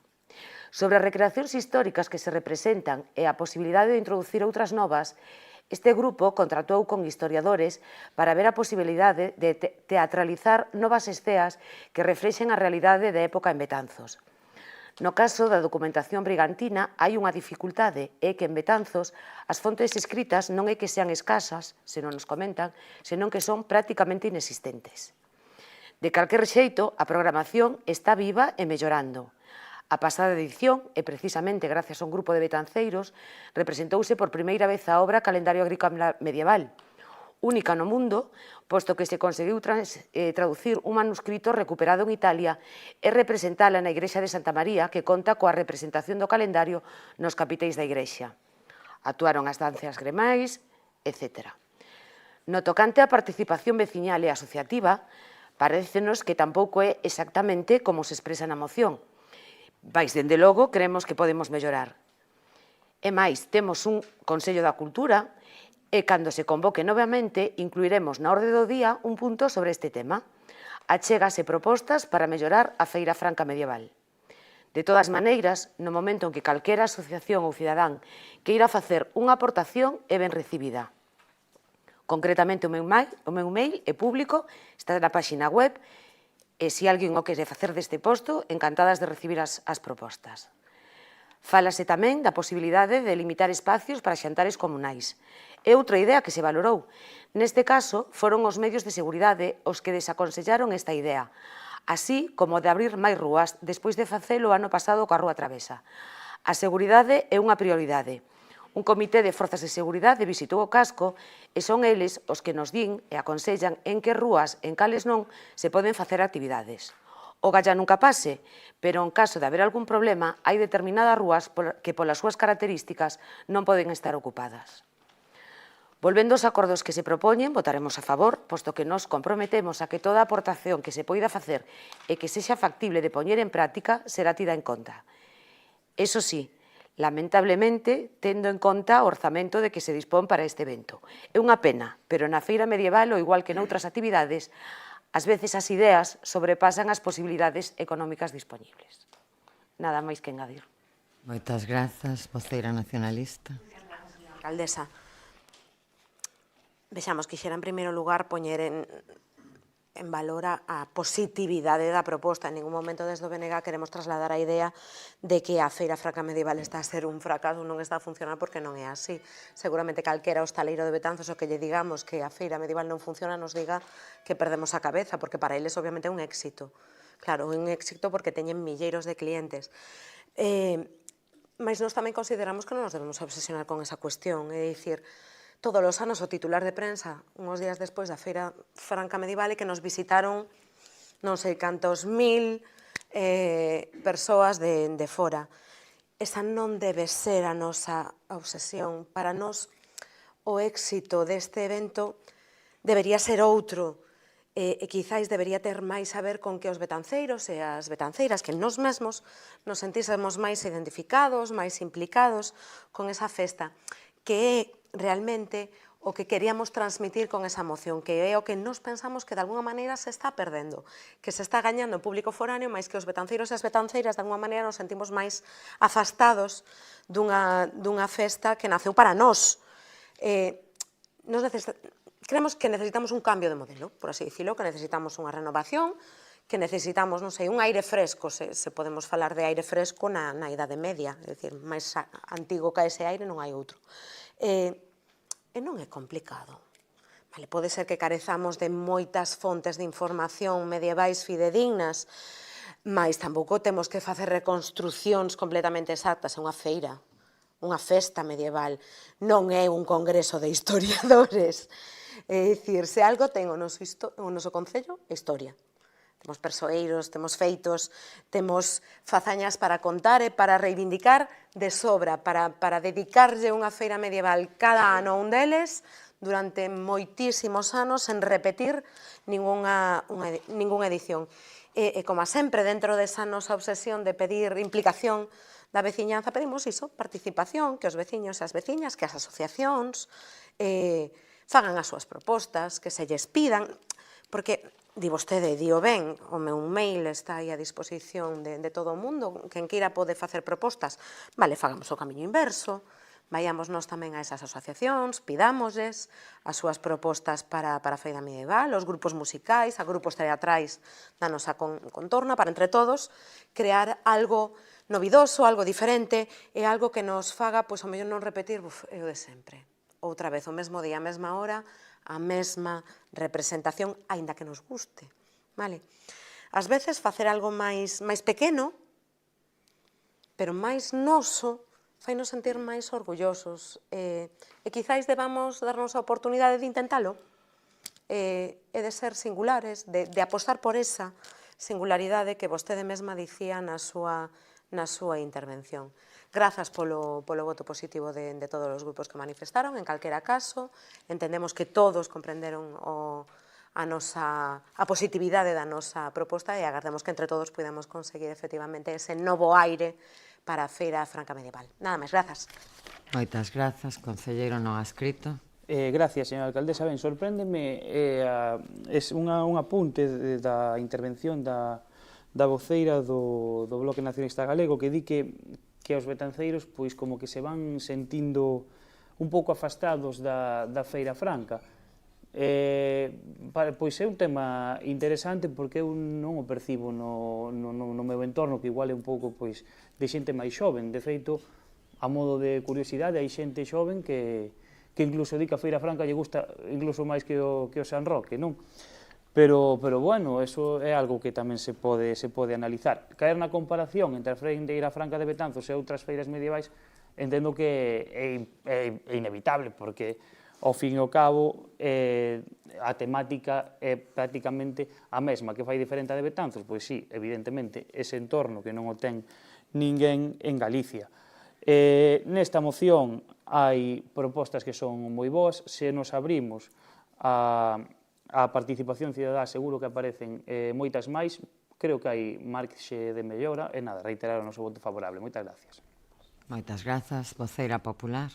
Nada, simplemente apuntar que estou, bueno, como hosteleira e veciña do casco histórico que está no Moeollo da Feira Franca Medieval, estou completamente de acordo co que dixo a voceira do BNG, e realmente o que din os nosos veciños e o que se comenta cando vai ser a Feira Franca Medieval, pois é isto, non? Que aínda que nos gusta, que evidentemente se enche o pobo de xente, pois que ano tras ano é o mismo e que lles gustaría, pois, eso, un cambio, un pequeno cambio con novos espectáculos de teatro e pois cousas que identifiquen máis o noso pobo. Máis nada e moitas gracias. Moitas grazas, voceira do Grupo de Goberno. Moitas gracias, señora alcaldesa. Bueno, en primeiro lugar, teñolle que dar a noraboa a voceira do BNG porque fai unha intervención como se non me houbera escoitado. Vale. Ainda que despois, ao final, diulle a volta a tortilla, pero desde o primeiro momento dixen que entendía o sentido positivo, que estábamos de acordo en mellorar, escoitar propostas. E máis, voulle aceptar un reto. Eu directamente me vou poñer en contacto con todas as asociacións para pedirlles esas aportacións. Fareino. De todas maneiras, vostede sabe ben que a veces costa implicar as asociacións. Non quero remitirme ao último Consello da Cultura, que tamén se propoñían ideas sobre un ano especial. Bueno, a xente, ademais de estar asociada, ten as súas ocupacións, ten as súas vidas, bueno, cuestións particulares de cada un. Non notamos para nada tampouco, aí si coincido con vostede, que a xente este menos implicada. Para nada. O sentir é totalmente diferente. Cada vez contamos con máis voluntarios para determinadas esteas, non temos para nada ese sentido. E aproveitando precisamente que está aquí un local de hostelería, quero lles pedir implicación tamén. Implicación en ser fieles, non utilizar elementos non permitidos, en procurar manter todos a mesma estética. Coa implicación de todos melloraremos moito. E tamén lles invito a que revisen ben o programa. Hai determinadas esteas históricas que, como dixen antes, pola dificultade de facer novas e se repiten, pero outras actividades e outras representacións varían cada ano. Poden ser da mesma empresa, pero varía a actividade. Este ano variarán tamén. Nada máis que engadir. Bueno, pois eu creo que é unha moción realmente en positivo. Creo que podemos sacar cousas boas. O gallá implicación de asociacións ou particulares ou entidades sexa en positivo, coas limitacións evidentes que ten o Concello. É verdade que algunha vez intentamos teatralizar outras esteas que si estiveran ben documentadas no arquivo municipal e tanto co arquiveiro actual como co anterior atopábamos esa traba de que decían que non había documentación suficiente como para facer unha estea que ocurrira en Betanzos para representala fielmente. Tamén é verdade o que decía a voceira, que tampouco ten por que ser algo tan así. Coincido, estou de acordo totalmente. Pero non quero que caiamos en eso de que é un mercadillo medieval máis, porque non é verdade. En moitos municipios si están facendo mercadillos medievais, non feiras, mercadillos medievais, que estou segura que probablemente comercialmente lles funcionen, pero isto non é un mercadillo medieval, é moito máis. Debemos sentirnos todos e todas orgullosas da nosa Feira Franca, que é das mellores de Galicia, sen dúbida, e que comparar é inevitable, non vou a comparar, pero sí direi que de moitas nos chaman para copiar, porque así está todo inventado, igual que nós miramos o que se fai noutros lados para tratar de coller o bo, evidentemente. Eu quero agradecer a todos os voluntarios e voluntarias que participan, sen eles sería imposible, cada vez son máis, como decía a concelleira delegada, e ao persoal municipal que fai un esforzo enorme, e decir que eu, si hai algo que creo que a implicación dos betanceiros e betanceiras decaeu neso, e é a hora de vestirnos de época. Eso é algo que si nas primeiras edicións ou é unha impresión, ou mellor tamén porque hai moita máis xente agora, pero sí creo que aí si decaeu e que deberíamos pensar entre todos e todas, dende o Concello xa se lle diu voltas varias veces, como tratar de incrementar eso en concreto, que sí creo, igual que a implicación dos comercios e hostelería, sobre todo o casco, é importante. Antiguamente decorábanse os escaparates. Eu son filla de comerciante do casco e se facía, agora moi pouco. Son moi poucos os que o fan. Pois que os particulares tamén nos impliquemos vestíndonos de época. Buscar esa implicación creo que sería importante e pode ser un dos obxectivos a conseguir entre todos e todas. Non me enrollo máis. Señor secretario, esta moción queda aprobada por unanimidade de todos os grupos. Pasamos ao punto seguinte. Que é o punto octavo, moción do BNG para a adopción de medidas relacionadas co Día Mundial do Medio Ambiente. Voceira nacionalista ten a palabra. Moitas grazas. No ano 1972, a Asamblea da Organización das Nacións Unidas, na súa resolución 2994 do 15 de decembro, establecía o 5 de xuño como Día Mundial do Medio Ambiente e aprobaba a creación do Programa das Nacións Unidas para o Ambiente.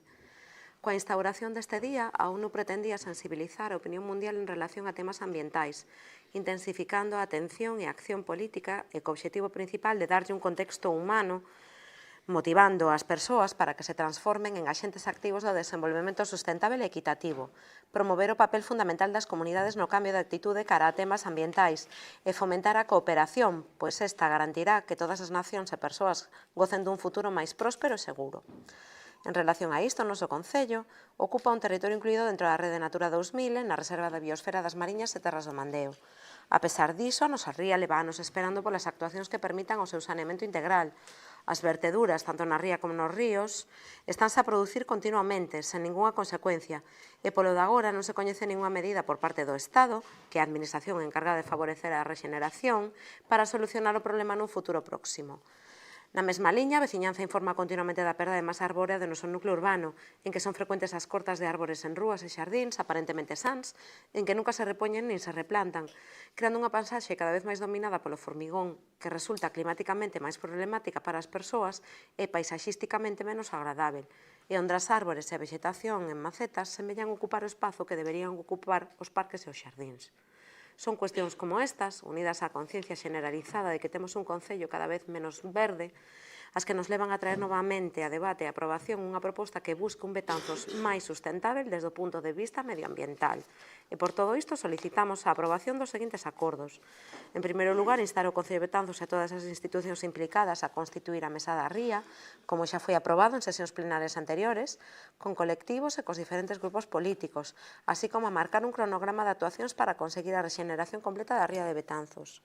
En segundo lugar, instar a Xunta de Galicia a rematar o saneamento e depuración das augas que se verten á Ría de Betanzos. En terceiro punto, instar os concellos que verten as súas augas á ría a actuar contra os vertidos aos ríos e á ría, así como acabar co saneamento das augas. En cuarto lugar, instar os concellos veciños a rematar coas verteduras incontroladas nos ríos Mendo e Mandeo, especialmente no caso do Mendo, de que bebe a poboación brigantina. En quinto lugar, instar o Ministerio para a Transición Ecolóxica e o Reto Demográfico a dotar o orzamento necesario as partidas para a rexeneración completa da Ría de Betanzos. Como sexto punto, instar o Concello de Betanzos a realizar un estudo da masa arbórea do núcleo urbano, a replantar árbores que foron cortadas e a estudar a posibilidade de plantar novas especies autóctonas no núcleo urbano. E como último punto, facultar a Alcaldía e a Concellera en quen delegar a tomar cantas medidas sexan necesarias para cumprir estes acordos. Grazas pola súa atención. Moitas grazas, concelleiro non escrito. Gracias, señora alcaldesa. Ben, manifestamos o noso apoio a esta moción porque a defensa da ría de Betanzos, do Mendo e do Mandeo é un asunto que non pode esperar. Son o noso tesouro natural e son moitas as persoas e colectivos que lle dan vida e a vixían cada día. Entidades como Arbe, Club de Piragüismo Ría de Betanzos, entre outras, traballan con compromiso e ilusión para protexer o noso entorno. É fundamental que as administracións poñan fin ás verteduras e impulsen un saneamento real e efectivo que devolva a ría á súa saúde. Pero non basta con actuar nas augas, tamén é imprescindible preservar e ampliar a masa arbórea no noso núcleo urbano. Plantar máis árbores non só axuda a mellorar a paisaxe, senón que é clave para o clima, para a calidade do aire e para a calidade de vida das persoas que vivimos aquí. Betanzos debe asumir a responsabilidade ambiental con urxencia. Pedimos compromiso e recursos reais para avanzar nunha cidade máis verde, máis saudable e máis sostible. Moitas gracias. Moitas grazas. Voceiro popular, ten a palabra. Boas tardes, señora alcaldesa. Quero aproveitar a intervención para saudar cordialmente a todos os compañeiros desta sala, incluídos os de Imaxe e Son, xa que, como ben saben, tamén a todos os veciños e veciñas de Betanzos. Como ben saben, levo 9 meses fora de unha sesión plenaria. O Gallán, a partir de agora, ou de forma presencial ou ben telemática, como quedou aprobado nun pleno fai 8 ou 9 meses, poida axudar a que os betanceiros e betanceiras lles vai todo mellor. Grazas. Ben, volvendo ao tema da moción, desde o Partido Popular estamos de acordo en casi todo, de feito nun 85,7%, menos nun punto que se refere ao 2, donde insta a Xunta a rematar. Esa palabra non estamos moi de acordo con elas pola competencia e si nos gustaría que se poida cambiar esa palabra por unha expresión como seguir colaborando, si permite o Consello, para poder ter a valoración positiva deste grupo. Grazas por nada. Rematou. Moitas grazas. Voceiro do Grupo de Goberno ten a palabra. Grazas, señora alcaldesa. Ben, desde o Grupo de Goberno queremos expresar unha vez máis o noso compromiso firme coa defensa e protección do medio ambiente en Betanzos. Compartimos a preocupación pola situación dos nosos ríos, da nosa ría e da masa arbórea do casco urbano.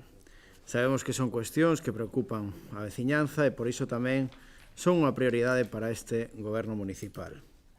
Esta moción retoma asuntos que xa foron obxecto de debate nesta sala plenaria en sesións anteriores e sobre os que existe un consenso político, creo que importante, como é o caso da creación dunha mesa da ría. Unha proposta que xa foi aprobada e que consideramos necesaria. Porén, seguimos en ver avances reais por parte das administracións que realmente teñen competencias directas nesta materia. E iso lévanos a unha reflexión que queremos compartir con claridade e, sobre todo, con respecto. É a que de que non podemos seguir esperando indefinidamente pola iniciativa de outras administracións. O tempo pasa, os problemas persisten e a veciñanza segue agardando solucións efectivas.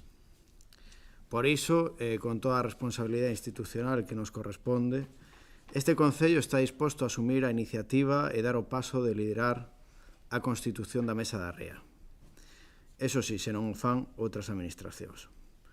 Non é por arrogancia nin por sustituir a ninguén, senón por un claro compromiso co territorio e coas persoas que viven nel. Entendemos que se hai inacción, a administración local ten a obriga de actuar e de impulsar espazos de coordinación e planificación que nos permitan avanzar. Non sería a primeira vez que este goberno local dá un paso adiante neste sentido.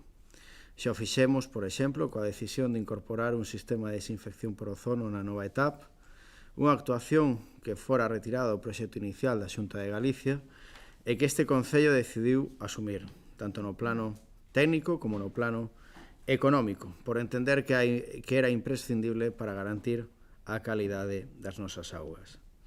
A nova etapa é un exemplo do compromiso real deste goberno coa xestión ambiental, asumindo investimentos moi significativos con recursos propios. En canto a cuestión da masa arbórea do casco urbano, compre lembrar que foi tratada nesta corporación ata en 3 plenos consecutivos nos últimos meses e que xa tivemos ocasión de explicar o enfoque do goberno local. Hai un compromiso claro de rexenerar de forma progresiva os espazos verdes da nosa cidade, actuando con planificación, con rigor técnico e respeto polo noso entorno. As replantacións xa se están realizando e seguirán realizándose sempre con estes criterios ambientais e o obxectivo de crear un Betanzos máis verde e, evidentemente, máis sostible.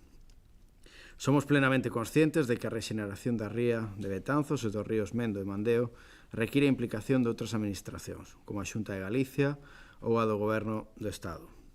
E desexamos contar con elas, pero se esa implicación non chega, entendemos que é o Concello de Betanzos quen ten que asumir a responsabilidade e non quedar de brazos cruzados. Temos unhas pequenas competencias en materia de medio ambiente, tamén temos a vontade política de exercer esas competencias con determinación e, sobre todo, con diálogo. Por iso, reiteramos o noso compromiso de impulsar a constitución desta Mesa da Ría, convocando as entidades sociais, ambientais e institucionais que deben de formar parte dela e iniciando os traballos para dotala dun cronograma de acción que sexa realista. En consecuencia, o noso voto será favorable, como xa foi en outras ocasións. E facémolo coa convicción de que a defensa da ría, dos ríos e dos espazos naturais non pode seguir esperando. Chegou o momento de actuar e este Concello está disposto a liderar ese camiño, como dicía, con rigor, con responsabilidade e coa man tendida a todas as administracións que queiran sumarse. Nada máis e moitas grazas. Moitas grazas, voceira nacionalista. Moitas grazas, señora alcaldesa. Ben fala o voceiro do equipo de goberno que levamos 3 plenos consecutivos falando da cuestión da masa arbórea. Parezo eu aquí a tola das árbores, pero é que falar do noso medio, cuidado do noso medio, é unha cuestión de suma importancia. O noso medio natural non é só o lugar en que vivimos, é o lugar que nos dá a vida. As árbores son moito máis que decoración paisaxística. Fornécennos do elemento máis importante que necesitamos os seres humanos para sobrevivir, que é o oxígeno. Por non falar de cuestións como a temperatura que regulan e outros temas. Para nós é unha cuestión crucial e seguiremos facendo fincapé nesta temática ao longo das sesións plenarias sempre que sexa necesario. E nos facémolo porque creemos que queda moito labor por facer. Pois iso, seguimos en constituir a Mesa da Ría, a pesar de que foi unha desas iniciativas que se acordaron nunha sesión plenaria. Agardamos que ese compromiso que vostede hoxe asuma de crear a Mesa da Ría se cumpra axiña. Continuamos en ter controlados os puntos de vertido aos nosos ríos e somos conscientes de que continúa a haber verteduras aos nosos ríos. De feito, como apuntamento na listaxe de decretos dos que se deu conta ao inicio desta sesión plenaria, recollese un procedimento sancionador por vulneración da normativa de sanidade ambiental que indica que, obviamente, continuamos a ter problemáticas neste sentido, é dicir, continúa a haber verteduras aos nosos ríos é unha cuestión moi preocupante. Vexamos, é que todos temos a memoria que nos pasou hai 2 anos e, por favor, que non nos volva a pasar nada similar pola saúde e polo benestar de todos os nosos veciñas e veciñas. Porque o medio, como lles dicía, para concluir, non é un escenario, é o lugar que nos fornece de saúde e nós creemos que debemos poñer toda a nosa atención no seu cuidado. Para así rematar, a respecto do cambio que nos propón desde o voceiro do Grupo Popular, nós queremos que se remate o saneamento da ría. Non imos cambiar, é dicir, nada de seguir colaborando, que non é que se remate, porque xa bastantes adiamentos houbo nesta cuestión. É unha cuestión que teña que estar rematada desde hai moitos anos. E a Xunta debe rematar o saneamento das augas que se verten á ría. Por unha cuestión ambiental, sí, por unha cuestión de saúde de todas as persoas que viven alrededor da ría de Betanzos, pero sobre todo porque é o seu deber. O sexa que nese sentido nós non imos admitir ningún tipo de cambio no texto da nosa moción, porque creemos ademais que é a palabra axeitada. A Xunta debe rematar o saneamento das augas que se verten á ría de Betanzos. É o seu deber facelo e facelo xa. con premura e sen máis adiamentos. Nada máis e grazas pola súa atención. Moitas grazas, concelleiro non adscrito. No relativo á moción nada máis, pero aproveitando pois a presencia do señor Velo aquí, darlle esa benvida e, sobre todo, reivindicar o seu dereito a participar telemáticamente nestas sesións plenarias como se aprobou hai uns meses neste pleno a proposta do Partido Popular, pero vindo do pleno anterior cunha petición da señora alcaldesa. Moitas gracias. Moitas grazas. Voceiro popular. Non temos ningún tipo de intención de bloquear esta moción en vistas de que non hai forma de cambiar esa palabra, o noso voto vai a ser a abstención. Si que teño aquí un apunte que non sei se poden de alguma maneira contestalo agora ou nun futuro, é referente a 13 expedientes sancionadores que se fixeron durante o ano 2024, dos cales 9 deles teñen un pagamento voluntario, que van desde os 3.000 hasta os 4.000 euros, o último casi parece unha nómina, que suman hasta 19.000 euros. Non sei se nos poden explicar de alguma maneira eses pagamentos voluntarios, se se usan para temas de arranxo de verteduras ou nada máis. Grazas. Entendo que se refira a sancións que nos impón Augas de Galicia ao Concello de Betanzos ao longo do ano, que son continuas, porque os vertidos siguen existindo, evidentemente. Ao mendo e ao mandeo, sí. Refírese a eso. O Concello é sancionado e pagamos a Augas de Galicia con moita frecuencia, con moita. Voceiro, toca? Toca. Do Grupo de Goberno ten a palabra. Grazas, señora alcaldesa. Ben, reivindicar nesta segunda exposición algo que creo que é importante por lo que se acaba de anunciar, que este Concello, a pesar de non ter competencias directas en medio ambiente e vendo a pasividade de outras administracións, sobre todo neste caso da Xunta de Galicia, está disposto a liderar esta creación da Mesa da Ría, esperando, eso sí, que todas as entidades, bueno, máis que entidades medioambientais que están sempre predispostas a participar e a colaborar, pois que as administracións competentes participen e que rematen, evidentemente que rematen. Estamos plenamente de acordo con ese segundo punto que pon na súa moción o Bloque Nacionalista Galega, posto que por eses expedientes que vostede fala, se a Xunta de Galicia fixera os deberes que tiña que facer desde hai moitos anos, non desde agora, nin o bipartito, nin fai 30 ou 40 anos, desde hai moitos anos, se fixera os deberes e cumplira con compromisos reais de inversións en Betanzos, igual Betanzos non tería que facer fronte a ese tipo de sancións. Por tanto, é como a pescadilla que se morde a cola. Nos pagamos sancións de cuestións que teria que haber abordado a mesma administración que nos está sancionando. Entón, eu respondelle a esa pregunta así. Se vostedes que teñen continuamente fotos con conselleiros, poderíanlle preguntar ao conselleiro ou conselleira correspondente sobre esta cuestión. Nada máis. Moitas grazas.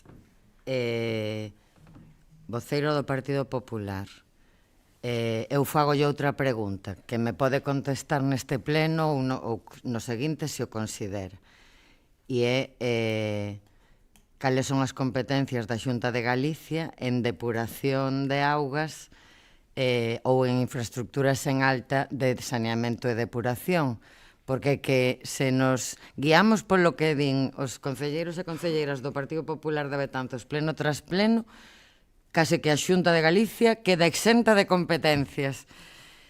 Pero a min gustaríame que non lo aclararan. Pode non contestarme, xa mandei máis retos neste pleno que siguen sin resposta. E a min retáronme unha vez, cumprín aos 10 días. Todo se ha dito de paso.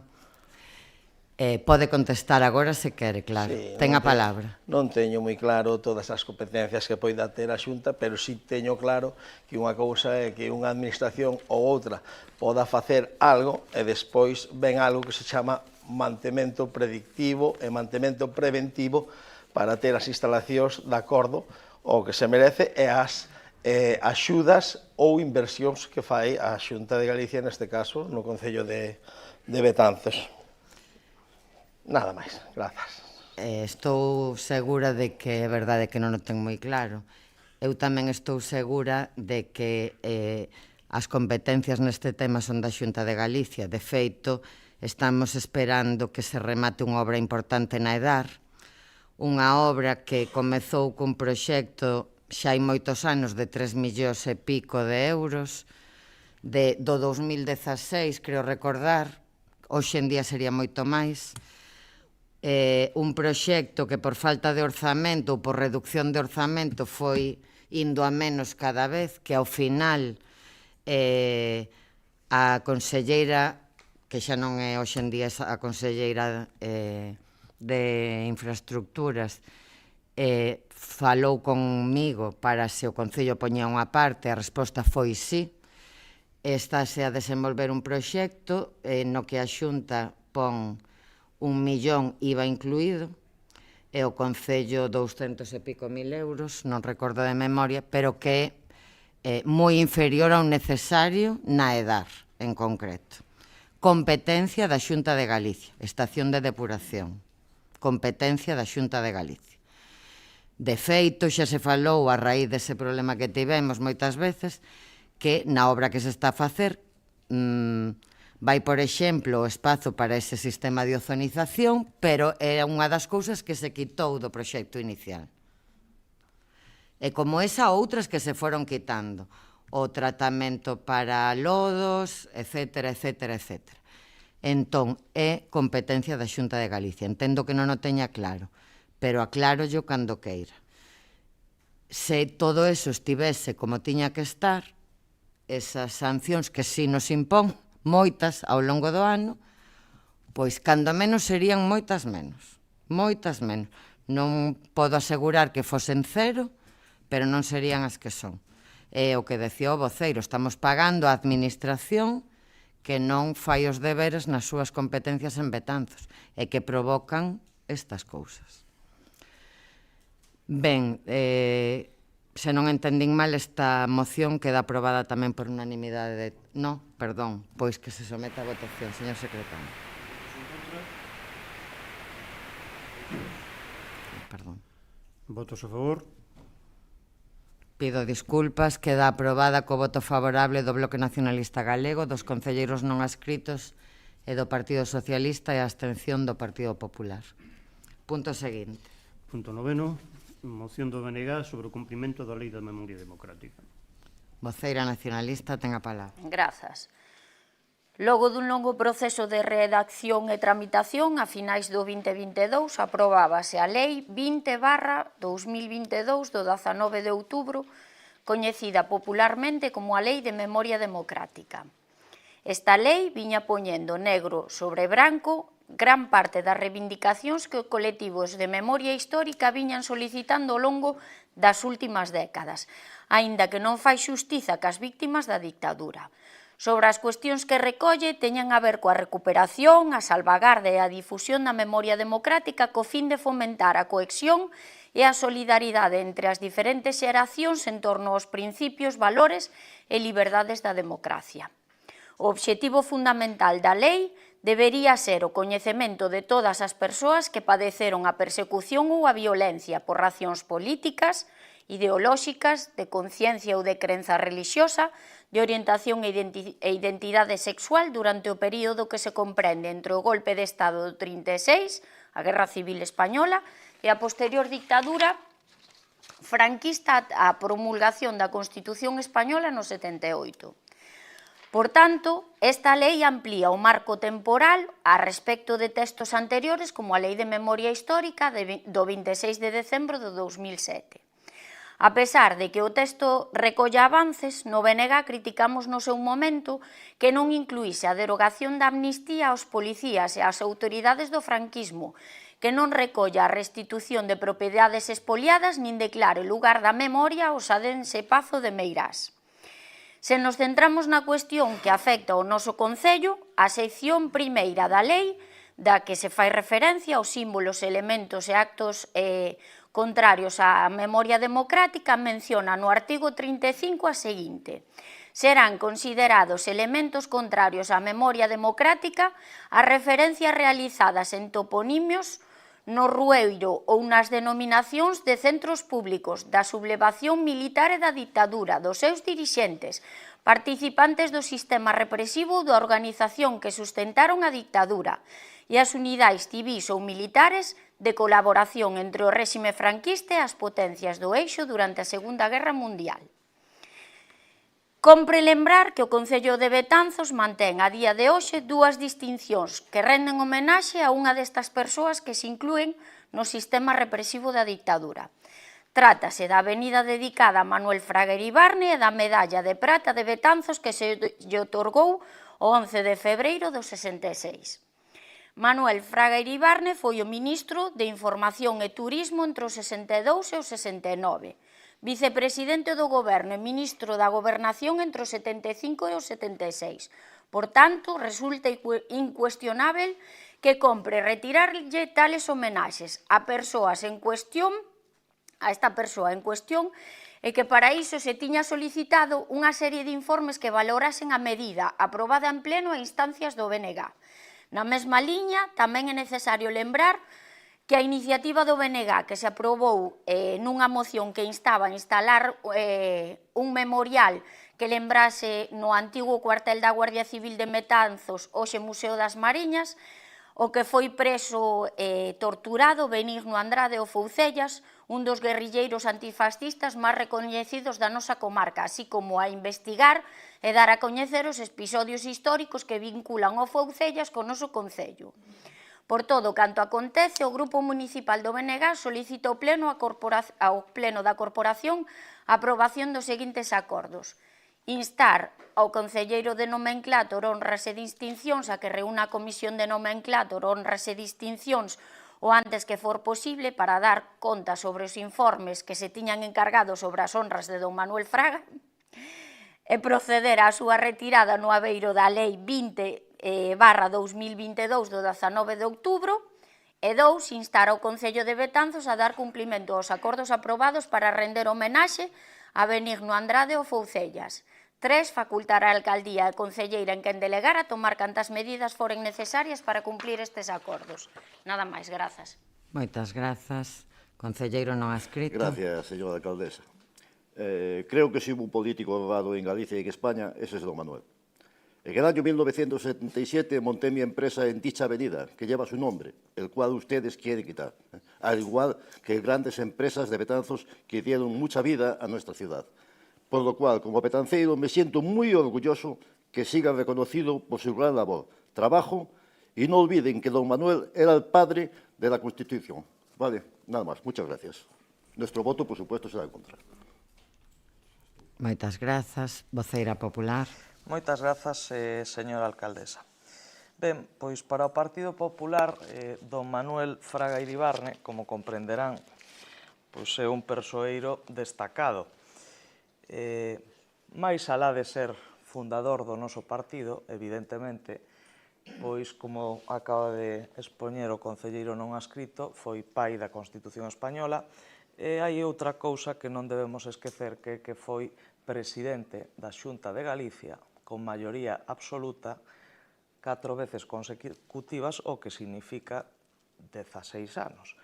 Polo tanto, unha persoa que tivo o apoio mayoritario dos galegos e das galegas durante 16 anos, pensamos que como mínimo merece que se siga mantendo a avenida do Manuel Fraga Iribarne e que siga conservando a medalla de prata da nosa cidade. Mais nada que engadir, que por suposto o noso voto vai a ser en contra. Gracias. Moitas grazas. Voceira socialista ten a palabra. Ben, moitas grazas, señora alcaldesa. denominada comúnmente como a Lei da Memoria Democrática, que sustituía unha antigua lei do 2007, a Lei da Memoria Histórica. A Lei do 2022 ten por obxecto a recuperación, a salvagarda, a difusión da memoria democrática, entendida como coñecemento, a reivindicación e defensa dos valores democráticos e os dereitos e liberdades fundamentais ao longo da historia contemporánea de España, como ben dicía a voceira do Bloque Nacionalista Galego, así como fomentar a cohesión e solidaridade entre as diversas xeracións ao redor dos principios, valores e libertades constitucionais. O obxecto da lei é tamén o recoñecemento de quen padeceu a persecución ou violencia por razóns políticas, ideolóxicas, de pensamento, de opinión, de conciencia ou creencia religiosa, de orientación e identidade sexual durante o período que vai comprendido entre o 18 de xullo de 1936, a Guerra de España e a ditadura franquista, ata a entrada en vigor da Constitución española no 1978, así como promover a súa reparación moral, a recuperación da súa memoria persoal, familiar e colectiva, adoptar medidas complementarias destinadas a suprimir elementos de división entre a cidadanía e promover lazos de unión ao redor de valores, principios e dereitos constitucionais. No artigo 1.3 desa lei, expresamente se repudia e condena o golpe de Estado do 18 de xullo de 1936 e a posterior ditadura franquista, que se declara ilegal. É pois unha mellora sustancial do marco normativo anterior, establecendo e impulsando o recoñecemento e o respeto a todas as víctimas perseguidas ou violentadas pola represión franquista. No artigo 40 desta lei, establécese que as administracións públicas adoptarán as medidas oportunas para revisar de oficio ou retirar a concesión de recoñecementos, honras e distincións anteriores á entrada en vigor desta lei que resulten manifestamente incompatibles cos valores democráticos e os dereitos e liberdades fundamentais, que comporten exaltación ou enaltecemento da sublevación militar, a guerra ou a ditadura ou que fosen concedidas con motivo de formar parte do aparello de represión da ditadura franquista. Neste marco se encadran os acordos que recolle a moción presentada polo Bloque Nacionalista Galego. O primeiro deles é instar a Concelleira de Nomenclatura, Honras e Distincións o antes posible para dar conta do informe de valoración da retirada das honras a Manuel Fraga Iribarne. Este foi un punto que se trouxo a outro pleno no que se pedía a retirada do nome de Manuel Fraga na rúa que leva o seu nome e a concesión da medalla de prata. Tras a Lei de Memoria Histórica do ano 2007 e seguindo un informe emitido por Alfredo Erias, Xus Torres e Xosé Raimundo Núñez, se suprimiron todas as rúas que contradecían a demandita lei, a de 2007, entendendo estes técnicos que non estaba entre elas a rúa Manuel Fraga Iribarne. Se ven en un feito indiscutible que Manuel Fraga Iribarne foi ministro de Información e Turismo entre 1962 e 1969 e vicepresidente e ministro entre 1975 e 1976, todos eles anos da dictadura, non é menos certo que foi tamén presidente da Xunta democráticamente elixido entre os anos 1990 e 2005. A trascendencia da súa figura vai máis alá de ser un ministro da dictadura. Por todo iso, consideramos no seu momento que era necesario un informe que valorase a redacción da Lei 2022 o que se contén no seu artículo 40 antes reseñado para ver se dentro deste artículo se podía considerar o poder privar o nome de Manuel Fraga a súa rúa. Por suposto, en canto teñamos ese informe, se convocará a comisión e procuraremos que sexa máis pronto que tarde e esta comisión emitirá un dictamen que será o que ten que ser despois elevado ao pleno para a súa aprobación, segundo o que ali acordemos. O segundo acordo é instar a dar cumprimento aos acordos aprobados para render homenaxe a Benigno Andrade o Foucellas. Estes acordos se tomaron en agosto do ano pasado, consistían en colocar unha praca que homenaxease a súa figura no Museo das Mariñas, que era a antiga sede da Garda Civil en época franquista, onde foi encarcelado e torturado polas súas ideas. Porque Benigno Andrade, eses que algún membro deste consistorio non tembraron en chamar delincuente, padeceu persecución e violencia por razóns políticas, ideolóxicas, de pensamento e opinión durante a época franquista, e a finalidade da lei non é outra que a de recoñecer a esas persoas e promover a súa reparación moral e persoal e a recuperación da súa memoria, tal como se establece e tal como foi aprobado neste pleno. É verdade que todavía non se fixo, é unha desas medidas que están aprobadas, pero que todavía non foron executadas. Moitas veces porque a organización de actos vais adiando, retrasando, pero é un compromiso deste goberno facer ese acto de homenaxe e así se fará nun breve prazo. Por todo eso, o noso voto vai ser favorable.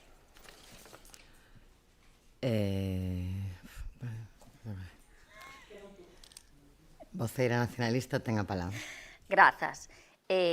Como din os concelleiros non adscritos na súa moción, os acordos están para ser cumplidos. Isto non é un acordo, é unha lei. E a lei hai que cumplila, sempre.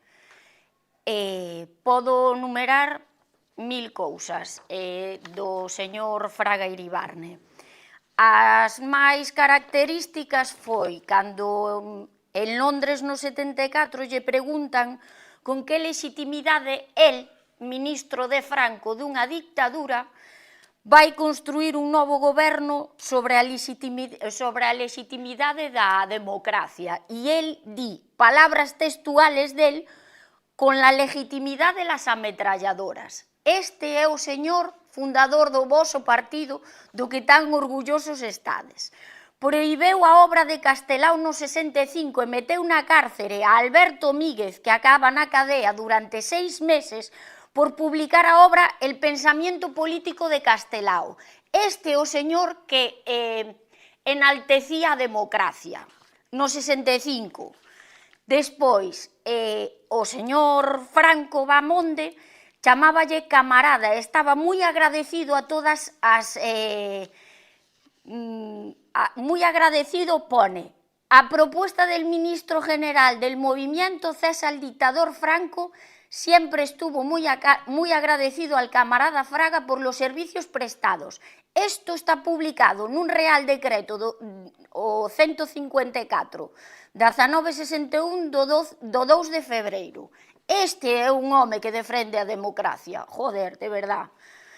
E despois, pois eso, despois promove o único partido que houbo durante un tempo, a Alianza Popular, con los 7 magníficos. Isto está publicado en marzo do 77. Teño máis, teño moitísimas máis. Non me vou enredar. É dicir, consideramos que non é unha figura para honrarlle nada e máis. Deberíamos de estar avergonzados do traballo que fixo durante a dictadura. Nada máis, grazas. Moitas grazas, concelleiro non Señora adscrito. alcaldesa, es penoso. Esto es historia de España. Por favor, dejen de destruirla, que es lo único que hacen. Y preocúpense por Betanzos. Olvídese por favor, olvídese del pasado y viva el presente, que es lo que tienen que hacer. Nada más. Moitas grazas, voceira popular. Moitas grazas, señora alcaldesa. Nos, evidentemente, non imos a cambiar a nosa opinión, non nos avergonza, todo o contrario, nos enorgullece. Deberíamos de pensar tamén con un pouco de respeto sobre unha persoa que xa non está entre nós. Evidentemente, pode citar todo o que queira, eu volvo a decirlle que foi un home que demostrou pois o seu diálogo, o consenso, ao que se chegou nun momento moi complicado como foi o inicio da nosa democracia coa Constitución española de 1978. E insisto en que os galegos e as galegas durante 16 anos otorgáronlle maiorías absolutas e na quinta vez que se presentou otorgáronlle unha maioría simple que quedou a un escano de alcanzar a maioría absoluta. E aí están os avances que gracias á figura de don Manuel Fraga sufriu a nosa comunidade autónoma e, polo tanto, orgullo máximo. Mais nada, moitas gracias. Moitas grazas, voceira socialista. Grazas. Bueno, só dúas cousas. A historia de España é toda. Non debemos esquecer a historia de España. A lei da democracia o que busca é non esquecer a historia de España. Todo o bon e todo o malo que houbo. Todo o me respeto para a opinión que teña a xente de Manuel Fraga. Eu non vou a entrar a discutir a opinión que cada quen temos da figura de Manuel Fraga. Eu só digo que a moción que se presenta é a que se presenta e temos a manía de discutir neste espazo cousas que non veñen na moción. E a moción o que di é instar a concelleira de nomenclator para que se estude o informe que se aprobou solicitar sobre a figura de Manuel Fraga, o cal estamos totalmente de acordo, porque algo que xa está aprobado, non temos nada que dicir. Estudar e presentar o informe que se solicitou. E a segunda moción é levar a cabo o aprobado en torno á figura do Foucellas, que foi aprobado por este consistorio, e, como ben se dixo, noutros puntos desta orde do día, temos que levar a cabo as cousas que aprobamos neste consistorio, co cal tamén estamos de acordo. Non imos a entrar a valorar outras cousas que non se presentan nesta moción, que di a moción está claro.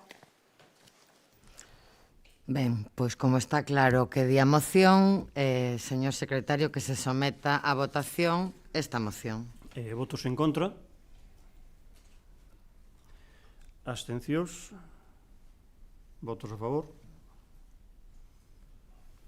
Ben, pois queda aprobada co voto favorable do Bloque Nacionalista Galego e do Partido Socialista e o voto en contra do Partido Popular e dos concelleiros non adscritos. Só unha explicación que é unha excusa a medias. O segundo punto está incumplido, entre outras cousas, tamén porque o museo estivo en obras dende que se aprobou un longo período, obras que non remataron de todo todavía, pero non queríamos que estivera moito máis tempo pechado, tamén hai que telo en conta. Nada máis. Ben, punto seguinte. Pois esa está retirada. O punto 11, que é moción do PP en solicitude de comparecencia do concelleiro delegado de Seguridade. Voceira popular ten a palabra para explicar esta solicitude de comparecencia. Ben, grazas, señora alcaldesa. Dende o Grupo Municipal Popular solicitamos a comparecencia do concelleiro delegado de Seguridade co obxectivo de que informe a corporación e a veciñanza sobre as actuacións e plans do goberno local en relación cos seguintes feitos que veñen xerando unha crecente preocupación social no noso municipio.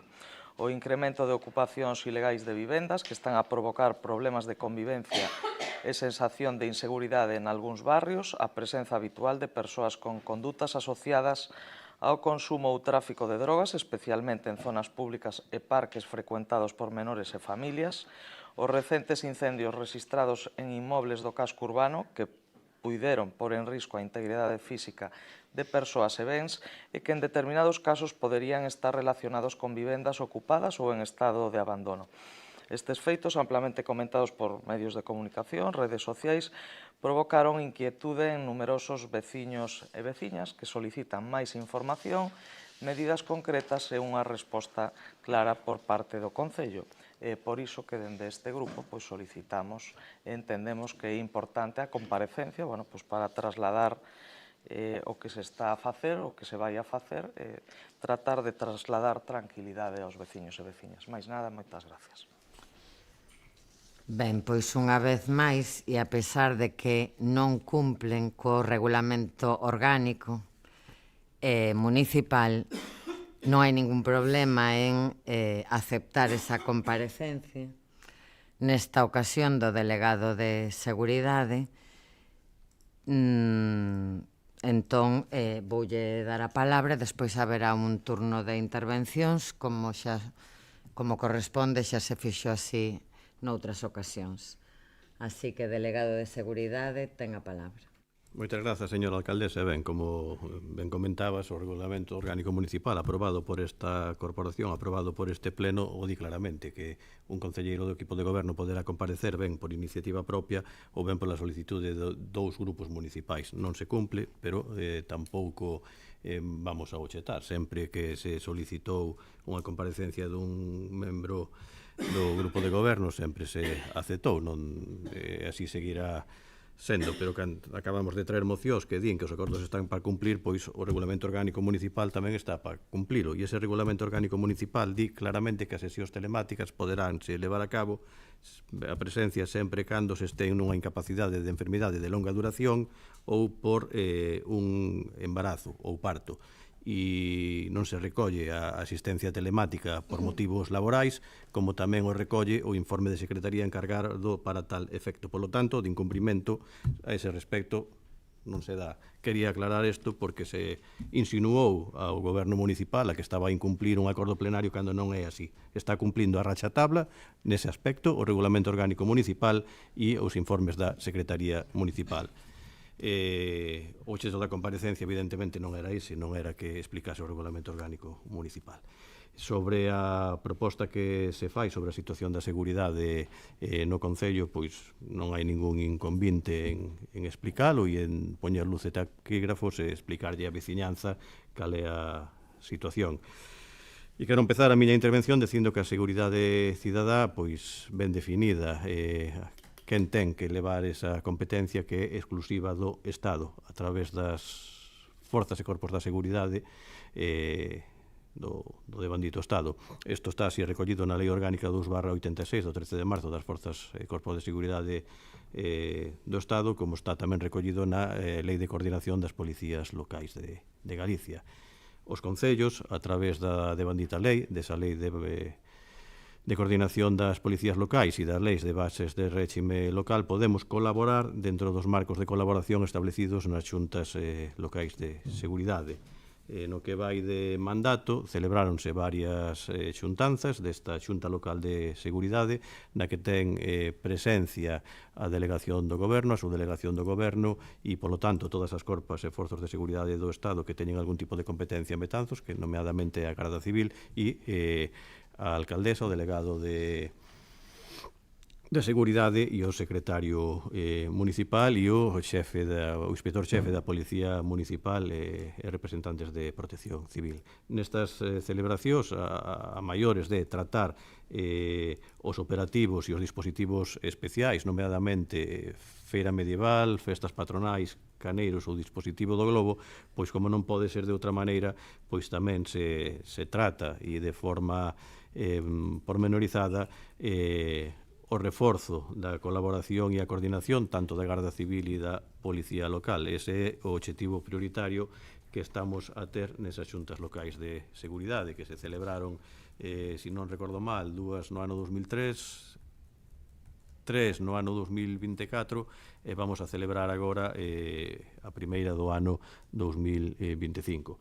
Con isto non quero tampouco deixar de recordar que a maiores desas xuntas locais de seguridade existe unha colaboración e coordinación total, non só nesas xuntas, senón no día a día a través dos mandos, tanto o mando da Policía Local a través do seu inspector xefe como do responsable do cuartel de Betanzos. En base a estes acordos de colaboración, a estas coordinacións entre os dous corpos que teñen algo que dicir na nosa cidade, pois se realizaron diversos operativos, diversas actuacións conxuntas. Leváronse a cabo identificacións, incluso, froito destas identificacións e froito destas actuacións destes operativos, pois se chegaron a facer detencións e, froito desas detencións, se derivou en algún ingreso en prisión logo da posta a disposición judicial da persoa que se detivo no seu momento. Nestas xuntas locais de seguridade na que se falaban de datos xerais da delincuencia que ostenta esos datos a Garda Civil, pois se pon de manifesto que se deu un incremento de delincuencia dentro da media, ao igual que na media provincial e que está por debaixo da media estatal.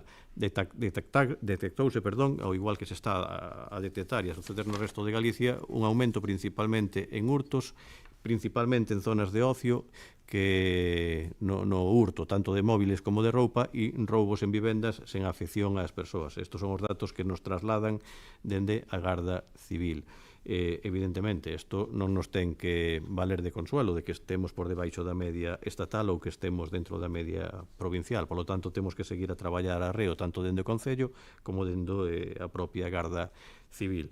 Cal é a situación actual do cadro de persoal da Garda Civil? Pois o que nos manifestan é que a día de hoxe teñen 8 persoas en situación de baixa, polo tanto non poden realizar as súas tarefas a maiores das libranzas e permisos por vacacións que se dan nesta época. Referente aos datos dos que dispoñemos da Policía Local e que tamén se preguntan sobre os efectivos disponibles na solicitude de comparecencia, teño que manifestar o seguinte: o cadro de persoal actual, o que é a RPT do Concello de Betanzos, recolle unha praza de inspector, 3 de oficiais, 15 policías e un auxiliar, é dicir, 20 persoas. A día de hoxe hai 19 prazas cubertas, das cales 2 son policías en prácticas, un é un policía auxiliar e outra das prazas está cuberta por un policía que leva de baixa pois máis dun ano. Polo tanto, temos 18 policías a día de hoxe, dos cales 13 cubren turnos, 2 deses 13 están en prácticas e un deses 13 é auxiliar de policía. Todo isto sin contar as vacacións. Con estos efectivos tratamos de cubrir todos os turnos, os 365 días do ano, evidentemente reforzando servicios e dispositivos en base ás necesidades detectadas e reforzando os servicios nos que, por esta casuística das baixas de longa duración, dos permisos, das vacacións e das libranzas, pois hai que reforzar para non deixar ese turno sin servizo. Somos das poucas policías locais dun concello de menos de 20.000 habitantes que ten turnos, os tres turnos, todos os días da semana, todos os días do ano. Por lo tanto, tamén temos que romper unha lanza a favor do persoal da Policía Local, que grazas ao seu esforzo, pois fan posible que isto se dea. Teño que decir que a Garda Civil non pode facer o que estamos a facer nós, non está dando ese servicio de 24 horas ao día. Por lo tanto, hai veces que a única forza de seguridade presente no noso municipio in situ é a Policía Local. Tamén ben é certo que a Garda Civil se suplementa cos acortalamientos da zona, pero si é certo que tamén hai que esperar. No caso de que hai algún operativo que é competencia deles, pois ten que ir primeiro a nosa Policía Local a actuar, mentras espera a que acuda a Policía Local. Polo tanto, a que acuda a Garda Civil. Polo tanto, a seguridade é unha das nosas prioridades, é un compromiso tanto non só do goberno local como dos propios axentes da policía, dos propios integrantes que fan que este día a día co seu traballo tratemos de que Betanzos sexa unha cidade máis segura e que están traballando arreo, e o quero reiterar, na coordinación e na colaboración ca Garda Civil. Somos conscientes dentro do goberno local, efectivamente, do malestar que se pode estar a vivir e que se está a vivir por parte da veciñanza por certas condutas incívicas levadas a cabo, producidas por algún altercado que foi provocado por veciños do noso concello, principalmente, e por iso, reitero, estáse a traballar con responsabilidade, con profesionalidade, e de forma coordinada dentro das nosas competencias para mellorar a situación existente, que, repito, está dentro da media provincial e por debaixo da media estatal. Na solicitude de comparecencia, pois tamén se pedía que ofrecera datos obxectivos sobre o número de incidencias, intervencións e recursos disponibles, sobre os recursos disponibles a cabo de facelo, non? A día de hoxe temos un inspector, un policía na oficina, un policía todo o mes de vacacións, 5 policías parcialmente de vacacións, 4 policías na rúa, dos cales 2 son policías en prácticas, un auxiliar que está de vacacións e un policía de baixa. Eso é a día de 1 de xullo, esa é a previsión. Sobre esos datos obxectivos, pois poderías facer un informe que no que vai de mandato levamos cerca de 8.000 registros de chamadas importantes, uns 1.700 registros de entrada, uns 1.500 registros de saída, 455 registros de obxetos perdidos, máis de 700 registros de obxetos buscados, máis de 15 atestados de tráfico, máis de 41 denuncias administrativas. Principalmente, o maior número son por desobediencia ou por resistencia á autoridade ou aos seus axentes no exercicio das súas funcións, 13 por infraccións de horario, 2 por incumprimento de obrigación de circular con un can sendo potencialmente perigoso e non levar o voceiro. Se identificaron a máis de 2.400 persoas, se identificaron a máis de 1.900 vehículos, houbo asistencia en 42 accidentes de tráfico graves, máis de 125 accidentes con distintos danos materiais, pero non con danos graves. Se inmovilizaron máis de 20 vehículos, se retiraron máis de 50 vehículos da vía pública, se inmovilizaron vehículos por conducir baixos efectos das drogas, un total de 2, se inmovilizaron vehículos por carecer de residencia en España, se realizaron máis de 35 denuncias de tráfico por carecer de seguro, máis de 90 denuncias por carecer ou non pasar a ITV, máis de 350 denuncias por excesos de velocidade, se detectaron unhas 88 anomalías en sinalizacións, se realizaron máis de 50 citacións judiciais a persoas, máis de 9 controis de arrestos domiciliarios, máis de 100 expedientes abertos por accidentes de tráfico, máis de 20 expedientes por cambios de actividade, máis de 20 expedientes de atraccións, certificados de traballo de terras de matriculación para vehículos agrícolas, se realizaron máis de 40 informes de averiguación de domicilios de persoas a requerimento de outras administracións, se levaron a cabo máis de 60 expedientes da Dirección Xeral de Tráfico, multitude de atención a eventos deportivos, hai inmobles de ordes de execución, en expedientes de inmobles en ordes de reposición, multitud de trámites administrativos dende a área de urbanismo. Preguntaban especificamente sobre incendios inmobiliario público. Temos constatados 6. No ano 2023 un dun colector na rúa Fonte de Unta, no ano 2023 outro colector na rúa Bartolomé Cosío, no 24 outro colector na rúa Venezuela, no ano 24 outro na rúa dos Ángeles, concretamente o día de Navidade, no pasado mes de maio un colector nos Ángeles e neste mes recentemente un colector na praza de Enrique IV. Temos datos de 7 incendios en inmobles. No ano 2024 un galpón abandonado do Paseo da Tolerancia, un incendio das naves abandonadas en Riego. No 24, 3 veces nesta ocasión, 3 veces se contactou ca propiedade para que levaran a cabo medidas de seguridade e principalmente para que non se acopiara material que hai ali acopiado e que está a provocar que se realicen estos actos incívicos que un día van a acabar nunha desgraza. Un incendio nun buzón na vivenda da rúa Fonte de Unta, concretamente no ano 25, un incendio na terraza do bar O Cruceiro provocado presuntamente por un cliente recentemente, ou o día 18 deste mes o incendio na rúa Saavedra Meneses número 83, vivenda que estaba ocupada por un veciño de Betanzos. A maiores hubo un incendio nunha estada de obra na malla concretamente de protección na rúa Valdoncel. Datos que teñamos dende a Policía Local sobre vivendas ocupadas ilegalmente, pois hubo unha ocupación na rúa Mandeu número 57, que logo da intervención da Policía Local e dos Servicios Sociais Municipais xa non está ocupada. A persoa que estaba ocupada pois localizouse a familiares e o levaron con eles.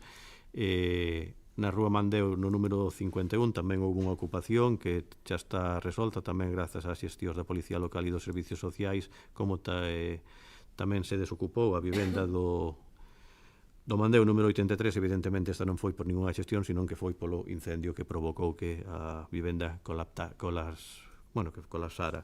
A maiores nos consta unha ocupación na rúa Mandeu 135, unha ocupación na rúa Prateiros número 9, unha ocupación na avenida de Castela número 3, unha ocupación en Saavedra Meneses 85 e nos consta 3 ocupacións que entendemos que non se poden chamar ocupacións porque os informes que temos din que son vivendas que están habitadas con permiso da propiedade, que unha na rúa Valdoncel, outra na rúa Nova e outra na rúa Nova con Lanzós e outra na Praza da Constitución. Según os datos que ten a Policía Local, pois están ocupadas, entre comillas, con permiso de propietarios. Sobre hurtos, a maiores dos que citaba con anterioridade que dispón a Garda Civil, pois a Policía Local ten contemplados 12 hurtos no local social de Castro Pontellas, na rúa Rosalía de Castro unha cazadora, en varios comercios do Concello, en algunha cafetería, recentemente na Farmacia dos Ferradores, concretamente o día 23, ou no local social de Castro, que roubaron unhas pertenzas que había ali, bueno, foi un hurto porque non forzaron a porta. E no local social de Xanrozo tamén que houbo un hurto nunha celebración veciñal na que só había veciños. A maiores temos tamén detectados 14 roubos en vivendas ou no campo de fútbol en 2 ocasións ou nas embarcacións situadas no paseo de Bullas, na que levaron varias baterías e detectouse por parte da policía local ás persoas que realizaron o roubo.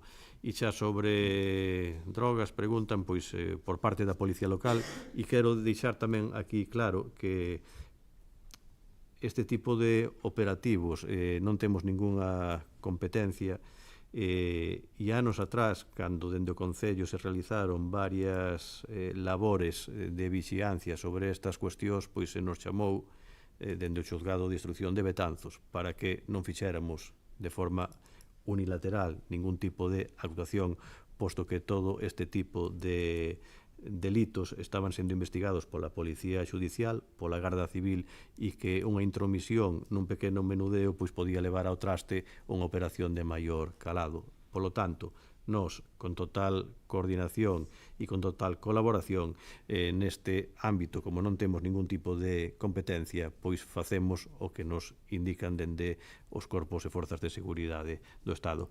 Aínda así, a Policía Local, froito desta colaboración e desta coordinación, pois incautou a 2 menores unhas dosis de hachís para o seu consumo, ou se realizou algún tipo de intervención no seu momento nunha vivenda na rúa Fonte de Unta.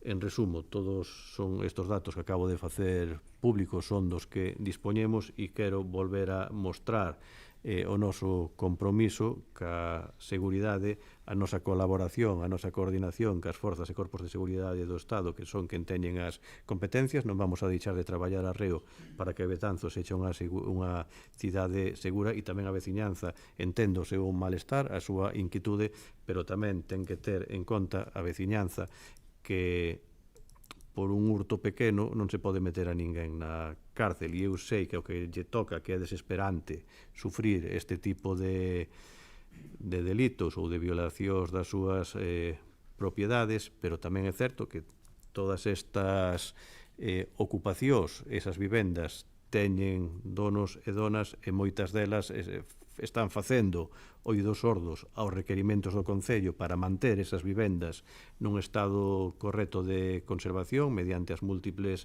ordes de execución que se lle están a facer, e tamén está facendo oídos sordos a esas ocupacións porque non as están denunciando. Polo tanto, según pedimos e exiximos que se actúe con estos delincuentes, tamén pedimos e exiximos que se teña responsabilidade e que sea bidireccional, é dicir, que todas aquelas persoas que teñen algún tipo de propiedade que a debe de manter e debe de poñer en coñecemento das autoridades policiais e xudiciais pois unha ocupación. Na maioría dos casos se está a facer e se fai, pero tamén eu quero pedir en responsabilidade á veciñanza para que entenda e que non todos os delitos ca legislación que hai, unha legislación garantista como debe de ser nun Estado democrático, pois non é hoxe cometo delito, me identifican e me teñen que meter na cadea durante o tempo pertinente. Por lo tanto, todo ten o seu procedimento, e é evidente, non, que como di o refrán, o que espera desespera, pero bueno, temos que actuar con cautela e dentro da lei, e sobre todo dentro das nosas competencias. Nada máis nesta primeira intervención. Ben, rematada a comparecencia, vou a dar a palabra nun turno de intervencións, empezando por concelleiro non adscrito. Agradecemos, por supuesto, esta explicación del señor Fernández, pero creemos que día a día en nuestra ciudad hay menos seguridad. La presencia en nuestras calles y plazas de personas con conductas asociadas a drogas y demás deja mucho que desear para la vida y seguridad de nuestros jóvenes. Las madres que tienen que venir en coche a buscar a sus hijos a sus actividades no se atreven a aparcar en el parking, pues las entradas están ocupadas por estos personajes. Más de una ya llevó un gran susto. Respeto a los ocupas e incendios. Yo mismo viví una trifulca en Saavedra Meneses por la mañana, el día 18, que acabó en el incendio de vivienda. Pongámosle solución cuanto antes a todo esto, por favor. Nada más. Moitas grazas, voceira nacionalista. Moitas grazas, señora alcaldesa.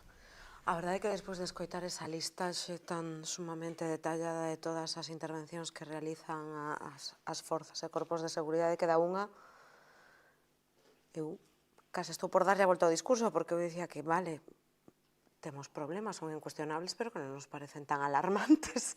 E despois de toda esa listaxe, parece que, a ver, son problemas menores, entendemos, inda que os números son moi longos, cando entras no detalle. Claro, é certo, doulle razón, a quen lle pasa, pois doelle, quen espera, desespera, pero realmente vivimos nunha cidade insegura, é dicir, fagámonos todos esa pregunta, vivimos Betanzos é inseguro? Nos mesmos como betanceiros, como betanceiras, cando saímos á rúa temos medo. E isto díllelo unha persoa que lle roubaron 2 veces no seu coche dentro da praza de garaxe do seu edificio. Eu non teño a sensación de estar a vivir nunha cidade insegura. Eu creo que teño problemas. É dicir, en Betanzos hai problemas. Son incuestionables, claro que os hai. Acabos de poñer negro sobre banco o concelleiro de Seguridade. E o que está clarísimo é que a todos e a todas nos gustaría levar unha vida tranquila. Como veciños, como comerciantes, como persoas que visitamos un lugar nun momento determinado, o que todos queremos é tranquilidade. E que ninguén se meta coa nosa maneira de vivir ou coa nosa propiedade ou coa nosa integridade. E claro que imos pedir medidas de control, pero tamén temos que pedir prevención, porque na maior parte dos casos, seguramente, detrás de moitas de todas as cuestións que enumeraba longamente o Concelleiro de Seguridade, estea o problema da drogodependencia. E quizáis o que necesitamos é moita máis información, moita máis política de prevención, e moito máis poñer o foco en solucionar ese problema. Nos, desde logo, non imos entrar no sinalamento de determinados colectivos, de determinadas persoas que, sendo moi conscientes de que teñen problemas e crean problemas, tamén son veciños nosos, tamén teñen familias que sufren moito pola situación que están a vivir, polas situacións que provocan os seus familiares, pero eu reitero, nós non imos fomentar a política do medo. Nós no Menega non creemos que Betanzos sexa un lugar nin inseguro, nin perigoso, non negando ningún tipo de problemas. Desde logo, se o que pretendían con esta comparecencia, creo que di literalmente trasladar tranquilidade, reiterando continuamente que vivimos nunha vila ocupada con drogas, con roubos, con incendios, non se contribúe a fomentar a tranquilidade. Non creemos que esa sexa a vía. A vía será a colaboración e intentar pedir máis control e máis colaboración institucional para que efectivamente se prevean os problemas e se dea unha solución a esa problemática. Nada máis que engadir. Grazas. Moitas grazas, voceira popular. Moitas gracias, señora alcaldesa. Bueno, en primeiro lugar, agradecer unha explicación tan exhaustiva e detallada por parte do concelleiro delegado de Seguridade. Si, nós o que pretendemos é trasladar tranquilidade, porque eu non sei con quen falan vostedes, pero, dende logo, a nós se nos achega moita xente, nos chama por teléfono moita xente que ten medo. É dicir, que ten medo, pois non é moi normal que xente que non vive nas rúas máis céntricas teña que coller un taxi a partir das 8 da tarde para ir á súa casa, se alguén non lle acompaña. Pero isto non o estou inventando. É que podemos traer aquí testimonios, pero non creo que faga falta. Eu mesma, que aparco o meu coche nun garaxe aí ao final da Rúa Nova, pois moi agradable, cando chegas ás 11 da noite non é que te veña seguindo alguén, pedíndote algo. Hombre, medo, hombre, pois estaría moito mellor se non me tivera ocurrido eso, por poñelo na miña persoa, e non dar aquí nomes, pero que non é unha, nin dúas, nin tres persoas, e despois hai unha sensación xeralizada, bueno, pois do que pasa e ocorre moitas veces, é que non fan nada, que a policía non sei que, bueno, pois é importante que os veciños e as veciñas saiban todo o que fai a Policía Municipal, ou o que fixo ao longo, por eso é importante que se explique e que os veciños e as veciñas saiban que non é que non se faga nada, senón que se fan un montón de cousas. Que non son suficientes? Pois probablemente. Que eso non garante que vaya haber máis seguridade? Ou que todo o mundo viva con total tranquilidade? Pois evidentemente. Agora, pensamos que é importante que se saiba, porque senón podemos caer no tópico e no típico, que non se fai nada, están todos de baixa, porque todos escoitamos, supoño que conversas, e todos falamos con moitos veciños e veciñas, pois isto é unha forma non de alarmar, senón de tratar de tranquilizar, que se vexa que a Policía Municipal sí que está actuando e que se fai todo o que se pode.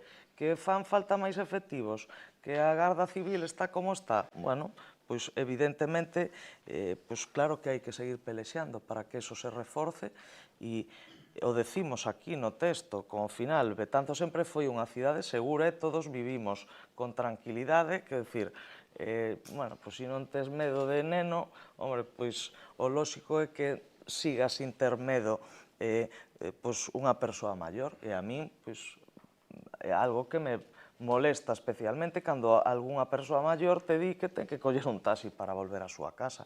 Pois sí, vostede chámalle alarmar.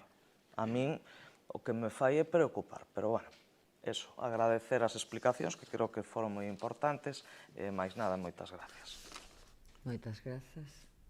Sin nada, reiterar, trasladar a veciñanza que se está traballando, como se ven traballando de forma ordenada dende sempre, que Betanzos é unha cidade que está por debaixo da media nacional en delitos, en situacións de inseguridade, e que froito disto pois é o que dicía con anterioridade, que somos un dos poucos concellos de menos de 20.000 habitantes que temos 3 turnos os 365 días do ano. E tamén quero poñer de manifesto os dereitos e as libertades das persoas e a capacidade que temos que ter para discernir que é unha conduta delictiva, e que é unha conduta que pode causar algún tipo de molestia, porque o exemplo que se nos acaba de poñer sobre o parking, que unha persona este sentado ao lado do caixeiro do parking pedindo cartos, eso non é unha cuestión de inseguridade, non se pode deter a ninguén por iso, se lle poderá molestar, se lle poderá identificar. Entendo que en quen vai a pagar, pois igual se sinte molesto ou coaccionado porque lle están pedindo cartos, pero nin o están roubando, nin se está cometendo ningún tipo de delito. Sobre o incendio nesa vivenda en Saavedra Meneses, o que decía, esa vivenda ten un dono. Esas propiedades as comprou un promotor no seu momento, solicitou unha licencia de obra para facer ali unha urbanización e non a levou a cabo. Polo tanto, o que ten que facer esa persoa é conservar as edificacións en perfecto estado.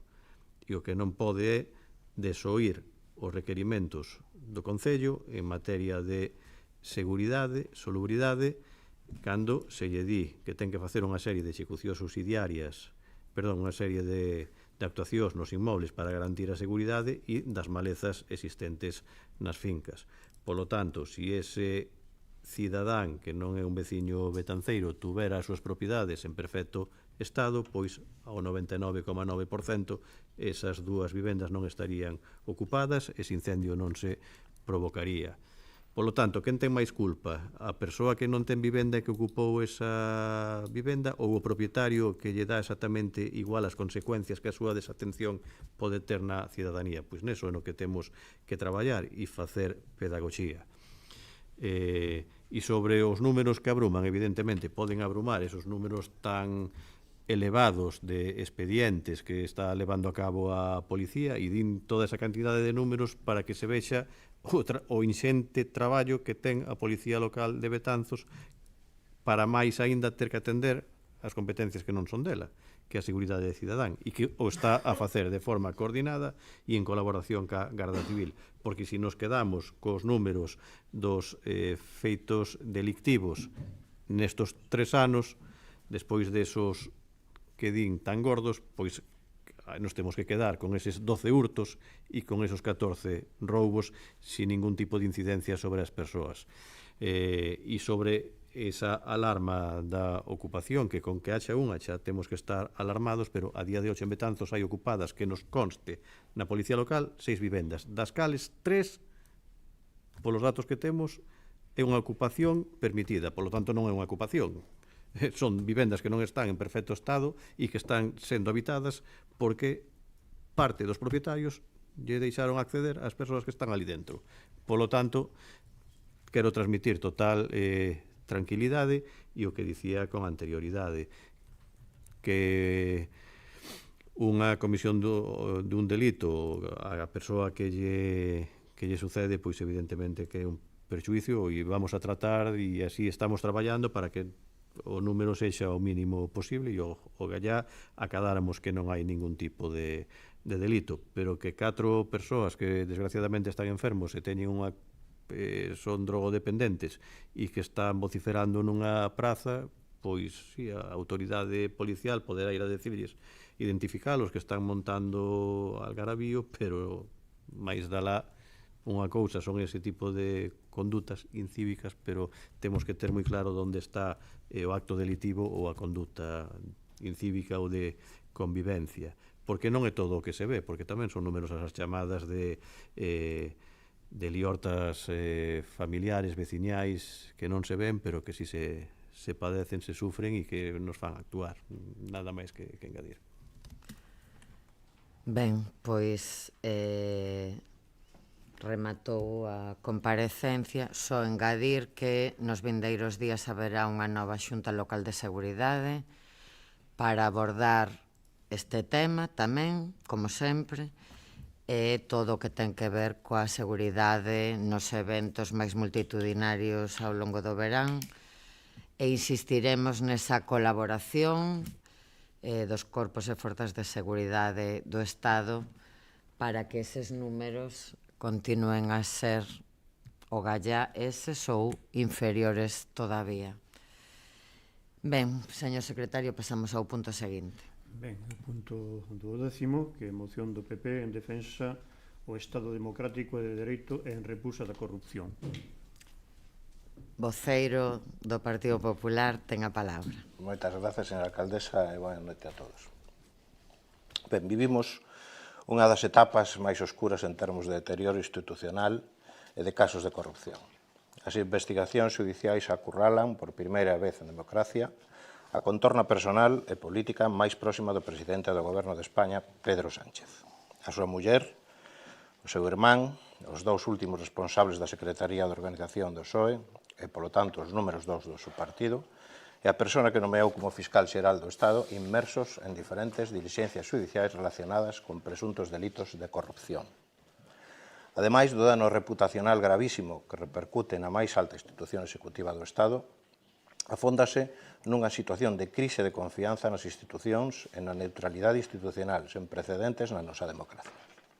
Con todo, lonxe de colaborar coa xusticia e co esclarecemento dos feitos obxeto de investigación, desde moi diversos ámbitos do Goberno de España, os seus membros e autoridades profiren descalificacións constantes á actividade dos xuíces e tribunais, nun comportamento impropio dun Estado de Dereito democrático e avanzado. A isto hai que engadir a actitude indulxente de formacións políticas como o BNG, socios de investidura de Pedro Sánchez, que en palabras da súa voceira Ana Pontón acusan a xustiza de incorrer en guerra legal na súa loita contra a corrupción e alusións aos casos que están afectando ao PSOE. Neste contexto, a presidenta do Consello Xeral de Poder Judicial fixo recentemente un chamamento a autoridades e particulares para recuperar o respeto que merecen os tribunais de xusticia e quen os serve, e reclamou o cesamento de calquera presión ou interferencia na labor judicial. Mais aló do contexto nacional xeralizado de vergoña e despropósito, a situación está provocando unha perda de legitimidade institucional gravísima e degradación do marco democrático e a ruptura da confianza cidadá no Executivo e nos representantes que o sustentan, feitos que só poden superarse coa inmediata convocatoria de eleccións xerais. Con todo, os recentes declaracións de Pedro Sánchez, ademais dun tufo dictatorial, ofrecen unha mensaxe desoladora. Admite que non adianta as eleccións porque o pobo non está con ele. Dun xeito implícito recoñece que ten secuestrada a vontade cidadá co único obxectivo de impedir a alternancia de goberno. Nunca antes un presidente afirmou algo parecido, consciente de que se trata dunha actitude de extrema gravidade nun país democrático como o noso. Esta corporación, facéndose eco da vontade e opinión da inmensa maioría da cidadanía que representa, non pode permanecer en silencio ante esta situación que exixe un pronunciamento firme en contra da corrupción, das acusacións e presións realizadas fronte á xusticia e xornalistas en apoio da súa independencia. Polo exposto, o Grupo Municipal Popular no Concello de Betanzos presenta ao Pleno da Corporación a aprobación dos seguintes acordos. Primeiro, amosar o seu rexeitamento expreso á corrupción instalada no seno do PSOE no Goberno de España e na contorna personal e política máis próxima ao presidente Pedro Sánchez. Condenar as acusacións realizadas polos membros do Goberno de España e os seus socios atacando a xustiza e xornalistas que están destapando as tramas de corrupción que rodean a Pedro Sánchez. Exixir ao Goberno de España a inmediata depuración de responsabilidades políticas derivadas dos casos de corrupción coñecidos nas últimas datas e solicitar dos seus socios nas distintas institucións a revisión dos acordos de goberno ou apoio político. Requerir ao Goberno de España que de xeito urxente adopte as medidas necesarias para garantir a colaboración activa con todas as instancias judiciais, parlamentarias e administrativas que investiguen posibles irregularidades na súa xestión. Quinto, solicitar ao presidente do Goberno de España a disolución das Cortes e a inmediata convocatoria das eleccións xerais para permitir que os españois, a través do seu voto, abran un novo tempo político. E sexto e último, que a alcaldesa ou concelleiro no que delegue leve a bo fin citados acordos. Mais nada nesta primeira intervención. Moitas grazas. Concelleiro non adscrito. Gracias, señora alcaldesa. Ben, imos a deixar claro que para nós a prioridade absoluta é e será sempre Betanzos. Fomos elixidos para traballar por Betanzos, para representar aos nosos veciños e creemos que esta debe ser a prioridade de debate neste salón de plenos. Dito isto, non nos imos a calar ante a situación que se está a vivir no noso país. O entorno máis cercano a Pedro Sánchez, a súa familia, o seu partido e o seu goberno aparecen marcados por escándalos de corrupción, investigacións xudiciais e manobras para desacreditar a xuíces e a periodistas que fan o seu traballo. É inaceptable que un presidente que debería de representar a todos os españois convirta a Moncloa nun refuxio para corruptos e para a mentira permanente. España non merece un goberno que non respeta a xustiza, que insulta a independencia dos xuíces e que só pensa en manterse no sillón a toda costa. Estamos de acordo. A única saída honesta é darlle a palabra ao pobo nunhas eleccións xerais, para que exprese claramente o rumbo que quere para o noso país. Como mesmo Pedro Sánchez lle dicía ao señor Mariano Rajoy nun debate electoral, o presidente do goberno ten que ser unha persoa decente. E eu digo que Pedro Sánchez non o é. Moitas gracias. Moitas grazas. Voceira nacionalista ten a palabra. Grazas. O bipartidismo está atravesado pola corrupción de pés a cabeza. Tanto o PP como o PSOE vanse alternando nun espectáculo lamentable que solamente consigue que a sociedade caia nunha desafección política. Na desafección de todos son iguais, procurar distanciar a maioría social do que sería o paso de avance da política. A corrupción é un elemento estructural desde a transición política, é dicir, dende o 78, de maneira constante, tanto PP como PSOE veñen alternando escándalos de corrupción con desvío caciquil de recursos públicos. O BNG reivindica con orgullo, e teño que decir con moito orgullo, que nos máis de 40 anos pasando por gobernos de concellos, deputacións e mesmo gobernos da Xunta, non tivo ningún cargo político nin cargo electo condenado por corrupción. A honestidade e a coherencia é a práctica do BNG, é dicir, a loita contra a corrupción, viñer de donde viñer, fai parte da nosa práctica política e institucional. Diante dos máis recentes escándalos que afectan ao núcleo da máxima dirección do PSOE, tanto a nivel de partido como de goberno, a reacción do Bloque Nacionalista Galego, saben a todo o mundo, foi inmediata e contundente. Exiximos respostas claras, depuración de responsabilidades e medidas efectivas. Calquer caso de corrupción, o que sexa, ten que ser investigado en profundidade ata as últimas consecuencias. Por iso, demandamos ao Congreso a comparecencia urxente de Pedro Sánchez e solicitamos unha auditoría sobre a contratación, sobre todas as contratacións do Ministerio de Transporte. As accións hai nas que tomar tamén sobre os corruptores, porque onde hai corruptos, hai corruptores, e sempre son os mesmos, e iso sabe o ben o Partido Popular. O BNG sempre exixirá a depuración de todas as responsabilidades, veñan de onde veñan. No BNG nunca vai facilitar que un goberno da dereita ou da ultradereita entre a gobernar, eso sábese de sobra, é dicir, quedou bastante patente neste Concello sin problema. Se alguén sabe de corrupción, volvemos a insistir, é o Partido Popular. 12 ministros de Aznar, 12 imputados por corrupción, Gürtel, Kitchen, Púnica, Lezo, podo seguir, teño moitos máis, é dicir, trouxen moitos máis. No, 12 son os ministros.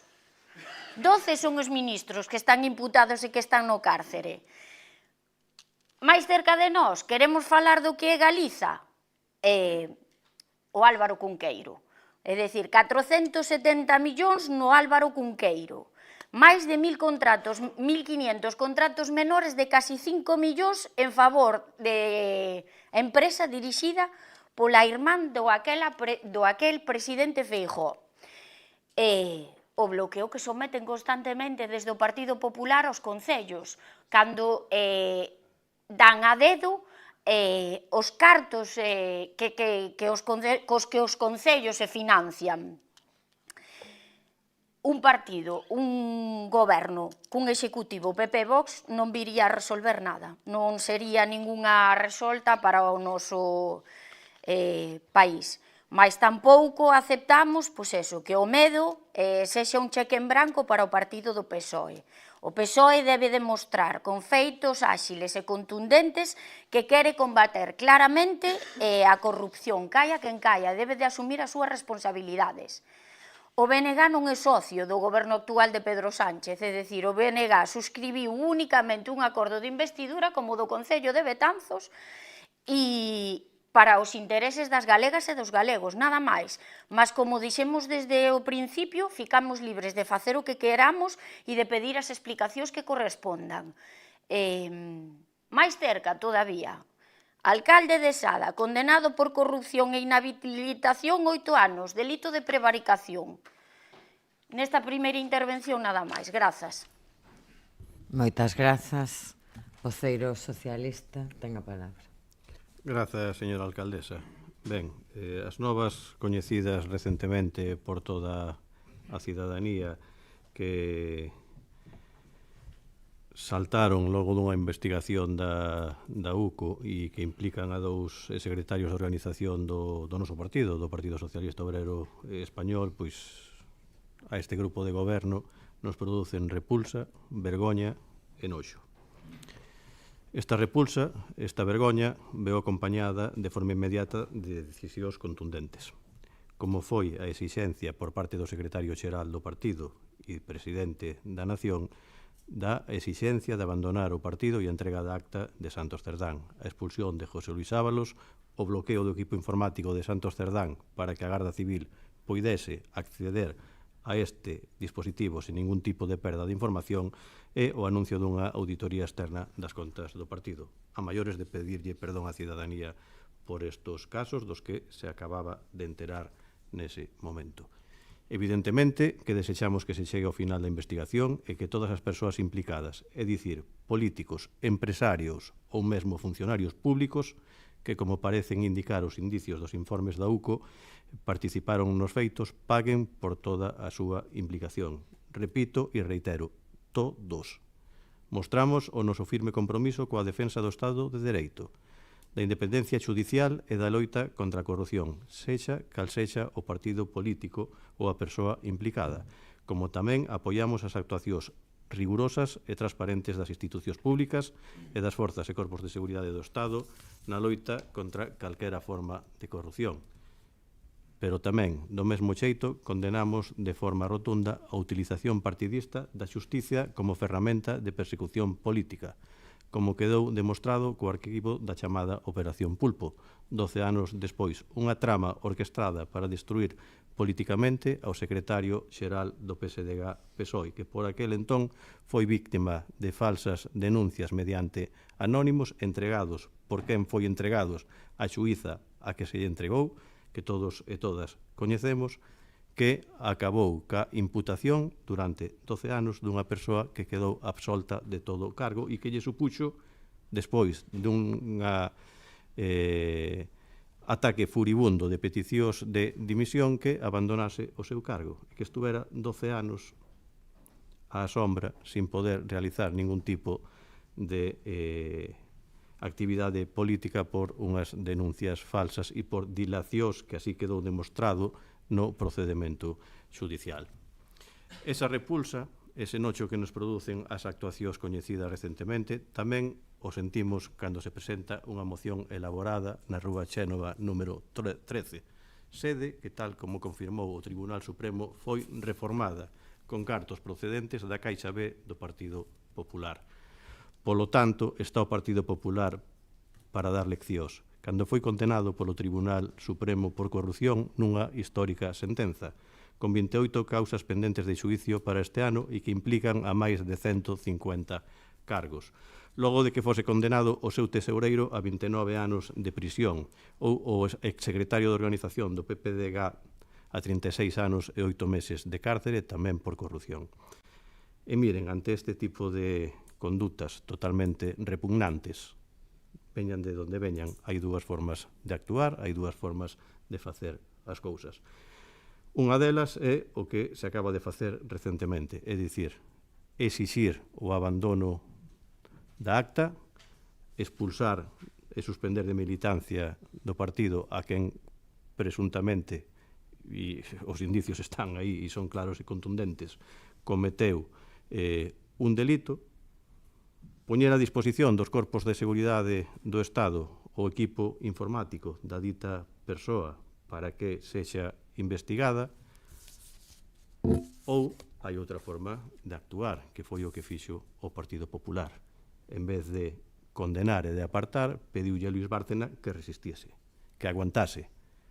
En vez de poñer a disposición das forzas e corpos de seguridade dos ordenadores, o que fixo foi formatealos 35 veces. E non contentos, despois desos 35 formateos, a bella usanza.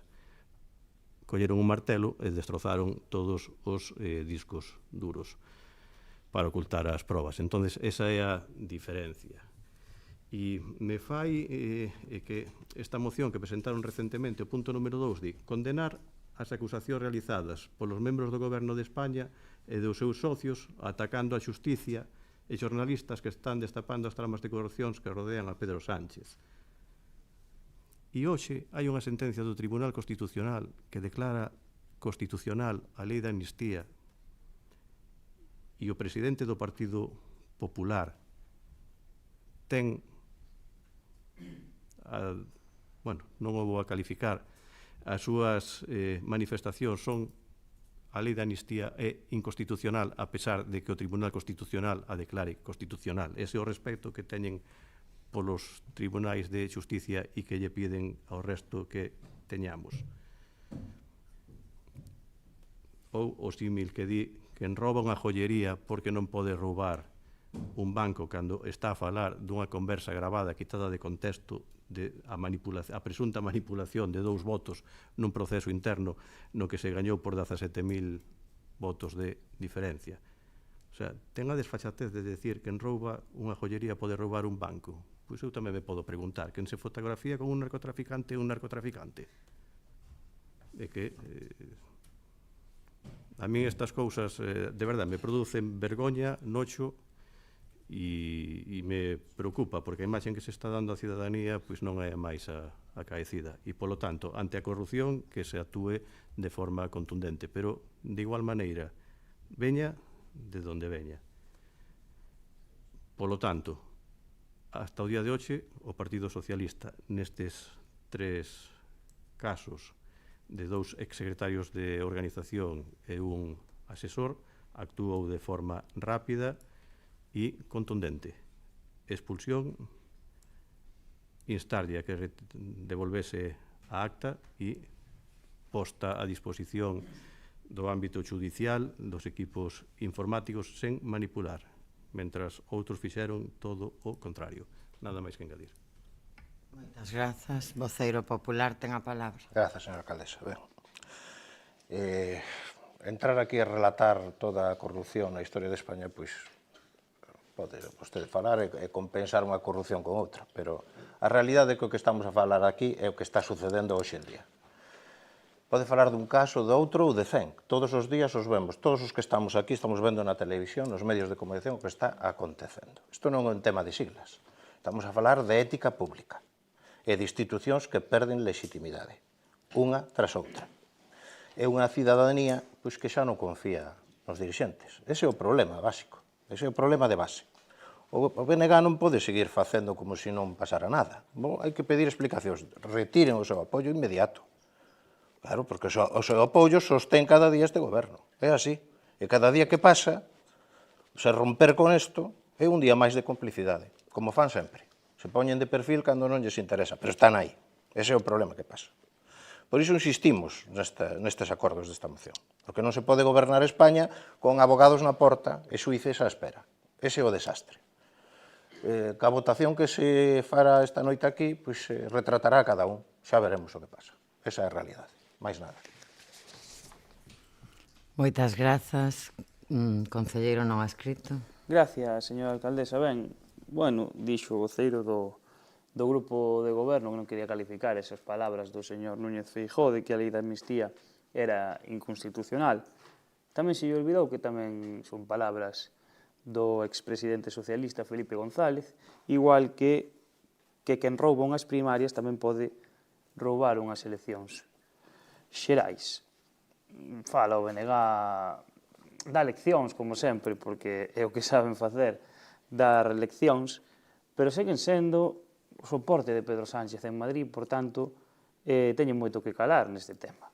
Pero, bueno, o máis interesante deste debate sí que foi un comentario, ou polo menos na miña opinión, que dixo a voceira do BNG, que é que nunca van a favorecer un goberno que non sexa de esquerdas, algo que nunca din na campaña electoral.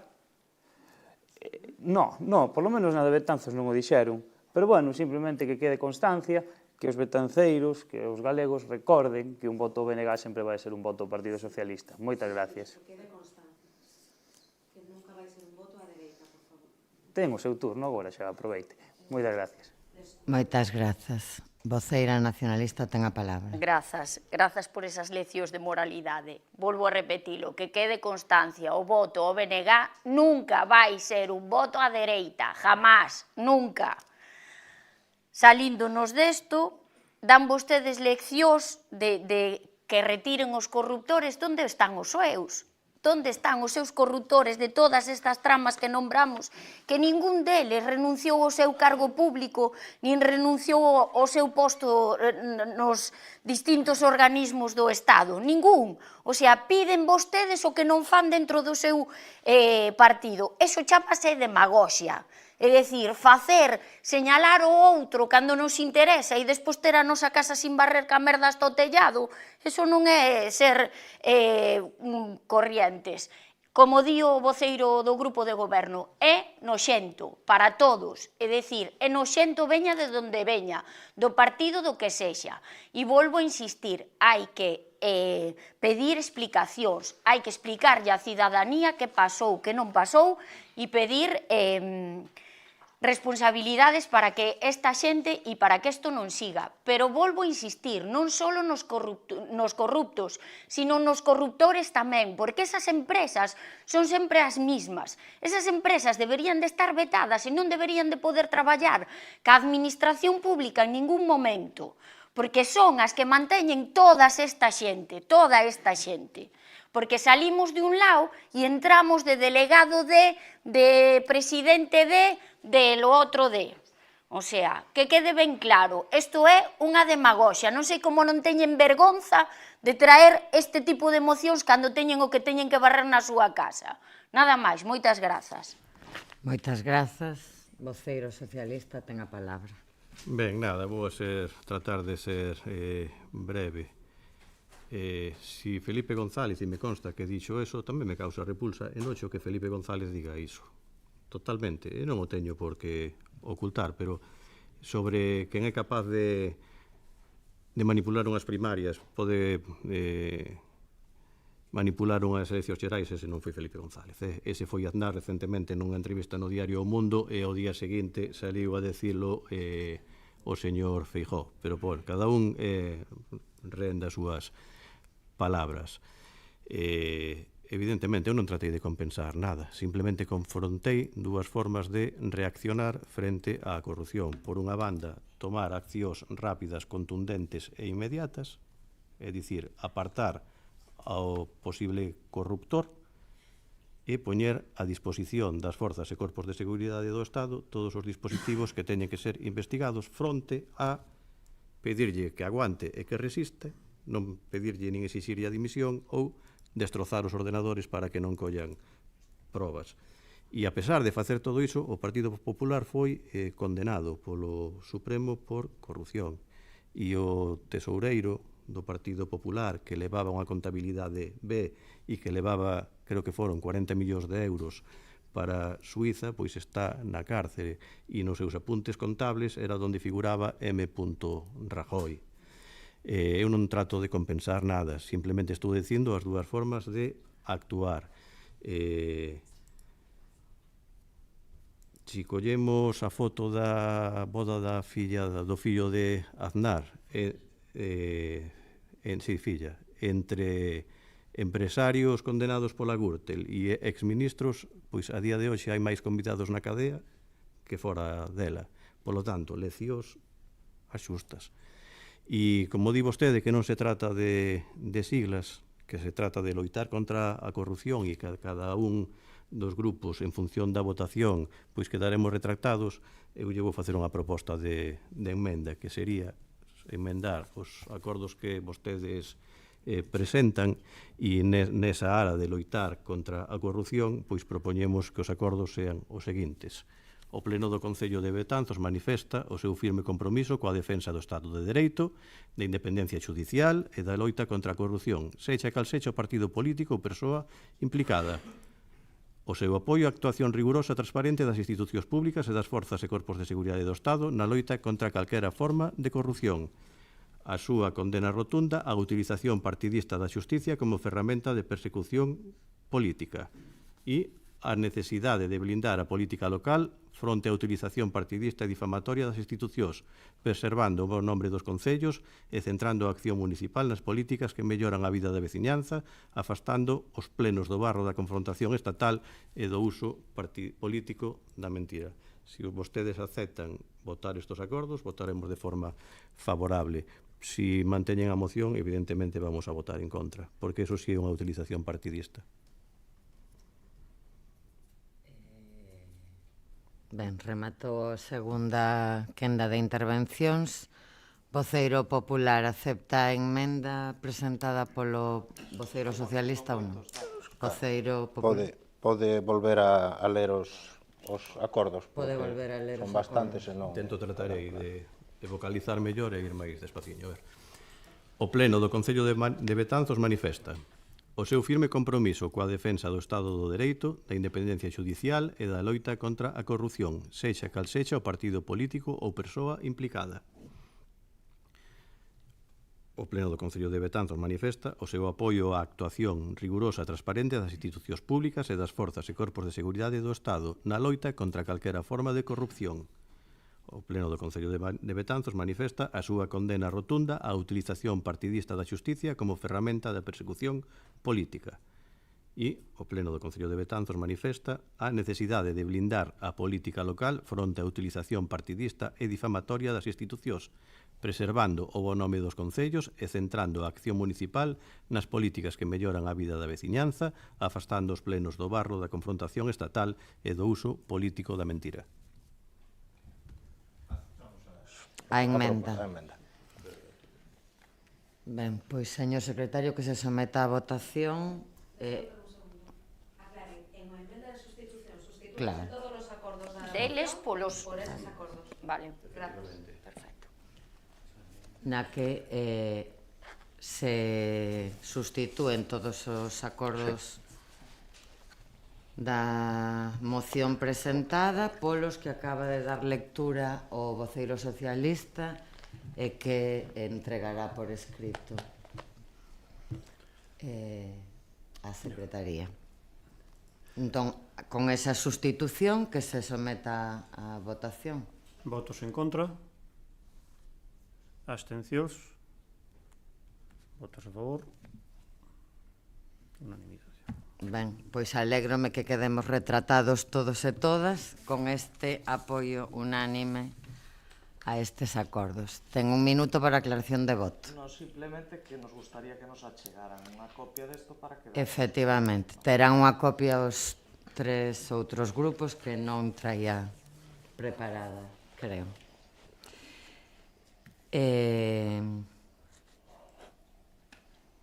Ruegos. Punto seguinte. Señor secretario, ruegos e preguntas. Bueno, antes de pasar aos ruegos e preguntas deste pleno, damos lectura ás respostas ás preguntas do pleno pasado. Voceira do Grupo de Goberno ten a palabra. Respostas preguntas do Grupo de non escritas. Respecto á festa da xuventude. Neste ano 2025, o Concello de Betanzos traballou nun proxecto máis ambicioso, que verá o seu resultado vindeiro día 24 de xullo, onde o Festival Mariña Sound se celebrará no pasatempo. Preto de 1.200 entradas comprometidas xa cunha organización que apoia o proxecto impecable, onde o que busca é ofrecer á xuventude un formato máis acaecido e dirixido para eles e elas. Dito isto, a Festa da Xuventude tentará recuperarse o 16 de maio no vindeiro 2026. Sobre diversos paneis informativos municipais. En relación cos paneis informativos instalados recentemente en distintos puntos de Betanzos, compra aclarar que todo o material utilizado é de elevada calidade. Trátase de estruturas fabricadas en acero inoxidable, perfectamente galvanizadas, pensadas precisamente para garantir a súa durabilidade e resistencia ao paso do tempo e as condicións climatolóxicas. Lamentablemente, o problema non está nos materiais, senón nalgúns comportamentos incívicos. É unha mágoa que haxa persoas que non sexan conscientes do que custa ao público, tanto en termos económicos como de servicio á cidadanía. Non estamos ante un problema de fabricación ou instalación, senón ante actos de vandalismo que deterioran uns elementos que foron pensados para mellorar a información e a imaxe da nosa cidade. O Goberno local, como non pode ser de outro xeito, continuará coa súa política de cuidado do espacio público, pero tamén é preciso apelar á responsabilidade colectiva para que estas actuacións non se repitan. Respecto á fonte das 4 estacións. A rehabilitación da demandita fonte está incluída no proxecto que se está a levar a cabo logo da consecución de fondos europeos dentro do programa de bens de interese cultural do Camiño. As estadas instaladas no seu momento debéronse a medidas de urxencia establecidas polo equipo redactor e quedarán así ata a súa total rehabilitación. Sobre o estado da Estrada Nacional 6. En canto á situación do firme da Nacional 651, o seu paso pola zona de Saavedra Meneses, por suposto que o Concello é coñecedor do problema, igual que doutras moitas cuestións que afectan a este ámbito. Trátase, como ben sabe o grupo que formula a pregunta, dunha vía de titularidade estatal, polo tanto, competencia directa do Ministerio de Transportes. O Concello ten trasladado reiteradamente esta problemática tanto a demarcación de estradas do Estado como ao propio Ministerio, solicitando solucións urxentes para correxir este desnivel entre a calzada e as beirarrúas, que ademais son utilizadas como aparcadoiro por moitos veciños. Continuaremos insistindo para que se acometan as actuacións necesarias canto antes, pois entendemos que esta situación está a provocar molestias e incluso danos nos vehículos que circulan pola zona. Respecto aos soportais da Fonte de Unta. Respecto da limpeza nos soportais da Fonte de Unta da Cañota, debemos puntualizar que estes espacios se limpan todos os fines de semana de forma sistemática. Non obstante, é certo que en algúns momentos presentan un estado pouco desexable e iso débese tristemente ao uso irresponsable que algunhas persoas fan do espazo público. Non é responsabilidade do personal de limpeza nin da programación municipal que haxa quen utilice estes lugares para facer as súas misións ou para realizar outras accións incívicas que afean e degradan un espacio con tanto valor histórico e patrimonial. Dende o Concello seguiremos traballando para mellorar o mantemento destes lugares e tamén para fomentar actitudes máis respetuosas coa cidade. En canto á instalación de abastecemento de auga que permanece á vista, informamos de que hai unha actuación prevista para adecuar esta instalación. A obra está pendente de execución por mor dun problema xurídico relativo á titularidade dos soportais, un asunto que confiamos en que quedase resolto nesta sesión plenaria, logo da resolución dos recursos potestativos efectuados ao Inventario Municipal de Camiños. Respostas ás preguntas do Bloque Nacionalista Galego sobre o proxecto do Camiño da Veiga. O Goberno local incluiu efectivamente no seu momento, dentro do Plan Único da Deputación, a actuación sobre os camiños de Caraña de Abaixo e da Veiga. O primeiro deles, Caraña de Abaixo, foi executado segundo o previsto. No caso do Camiño da Veiga, a situación foi máis complexa. O proxecto inicial contemplaba unha intervención máis ampla, pero durante o proceso de redacción e planificación e posteriormente xa con parte dos traballos adxudicados, detectáronse problemas estruturais e de drenaxe non previstos, especialmente na zona inicial do camiño. Estes problemas obrigaron a reformular parte da actuación, priorizando a seguridade e a estabilidade do terreo, xa que se comprobou que un muro lindeiro estaba a fisurar e que había risco de afundimento nesta zona. Ademais, compre sinalar que a dificultade técnica para estender aglomerado quente nun camiño longo, estreito e de difícil acceso, onde non poden entrar os vehículos convencionais de asfaltado, obrigou a reavaliar a viabilidade da solución prevista, xa que transportar o material en dampers pequenos ata o final do trazado implicaba que o aglomerado chegara xa frío, perdendo calidade e adherencia. Por estas razóns, a Dirección de Obra, de acordo cos servizos técnicos e coa aprobación expresa da Deputación da Coruña, decidiu centrar a actuación no primeiro tramo, até a primeira bifurcación, executando a mellora con formigón e resolvendo os problemas de drenaxe e seguridade detectados. Todos os cambios foron validados por técnicos provinciais dentro das modificacións permitidas no marco do POS. Somos plenamente conscientes da situación que afecta ao tramo superior do camiño, logo do cruzamento co chamado Camiño do Medio. Efectivamente, o Noiro está a ceder e supón un risco real de colapso do camiño. Neste momento, os servizos técnicos están a avaliar as posibles solucións de contención e estabilización do terreo, coa previsión de incluílas nun novo proxecto de mellora integral, sempre que haxa financiamento disponible, sexa a través de convocatorias provinciais, autonómicas ou con recursos propios. Así mesmo, o Goberno local é consciente da importancia de recuperar o camiño de arriba, que conecta novamente coa estrada de P0905 e que dá servicio a varias viviendas e explotacións agrícolas. Esta recuperación figura entre as prioridades da planificación viaria municipal e agárdase poder incorporala nunha próxima fase do POS ou noutro programa de investimento. Respecto ao edificio do Mandeo 50, os servizos urbanísticos municipais están pendentes da situación e do estado do muro que citan por si é necesario actuar.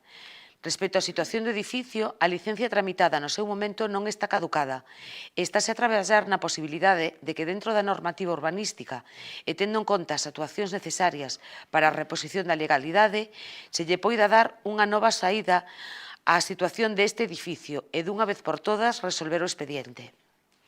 Sobre o uso dos vehículos do Parque Móvil Municipal. En relación coa pregunta formulada sobre o uso dos vehículos municipais por persoas alleas ao cadro do personal do Concello, queremos informar que consultamos esta cuestión co noso asesor xurídico e coa compañía aseguradora municipal. E ambos confirmaron que este uso está permitido sempre que se realice no marco de servicios vinculados á actividade municipal.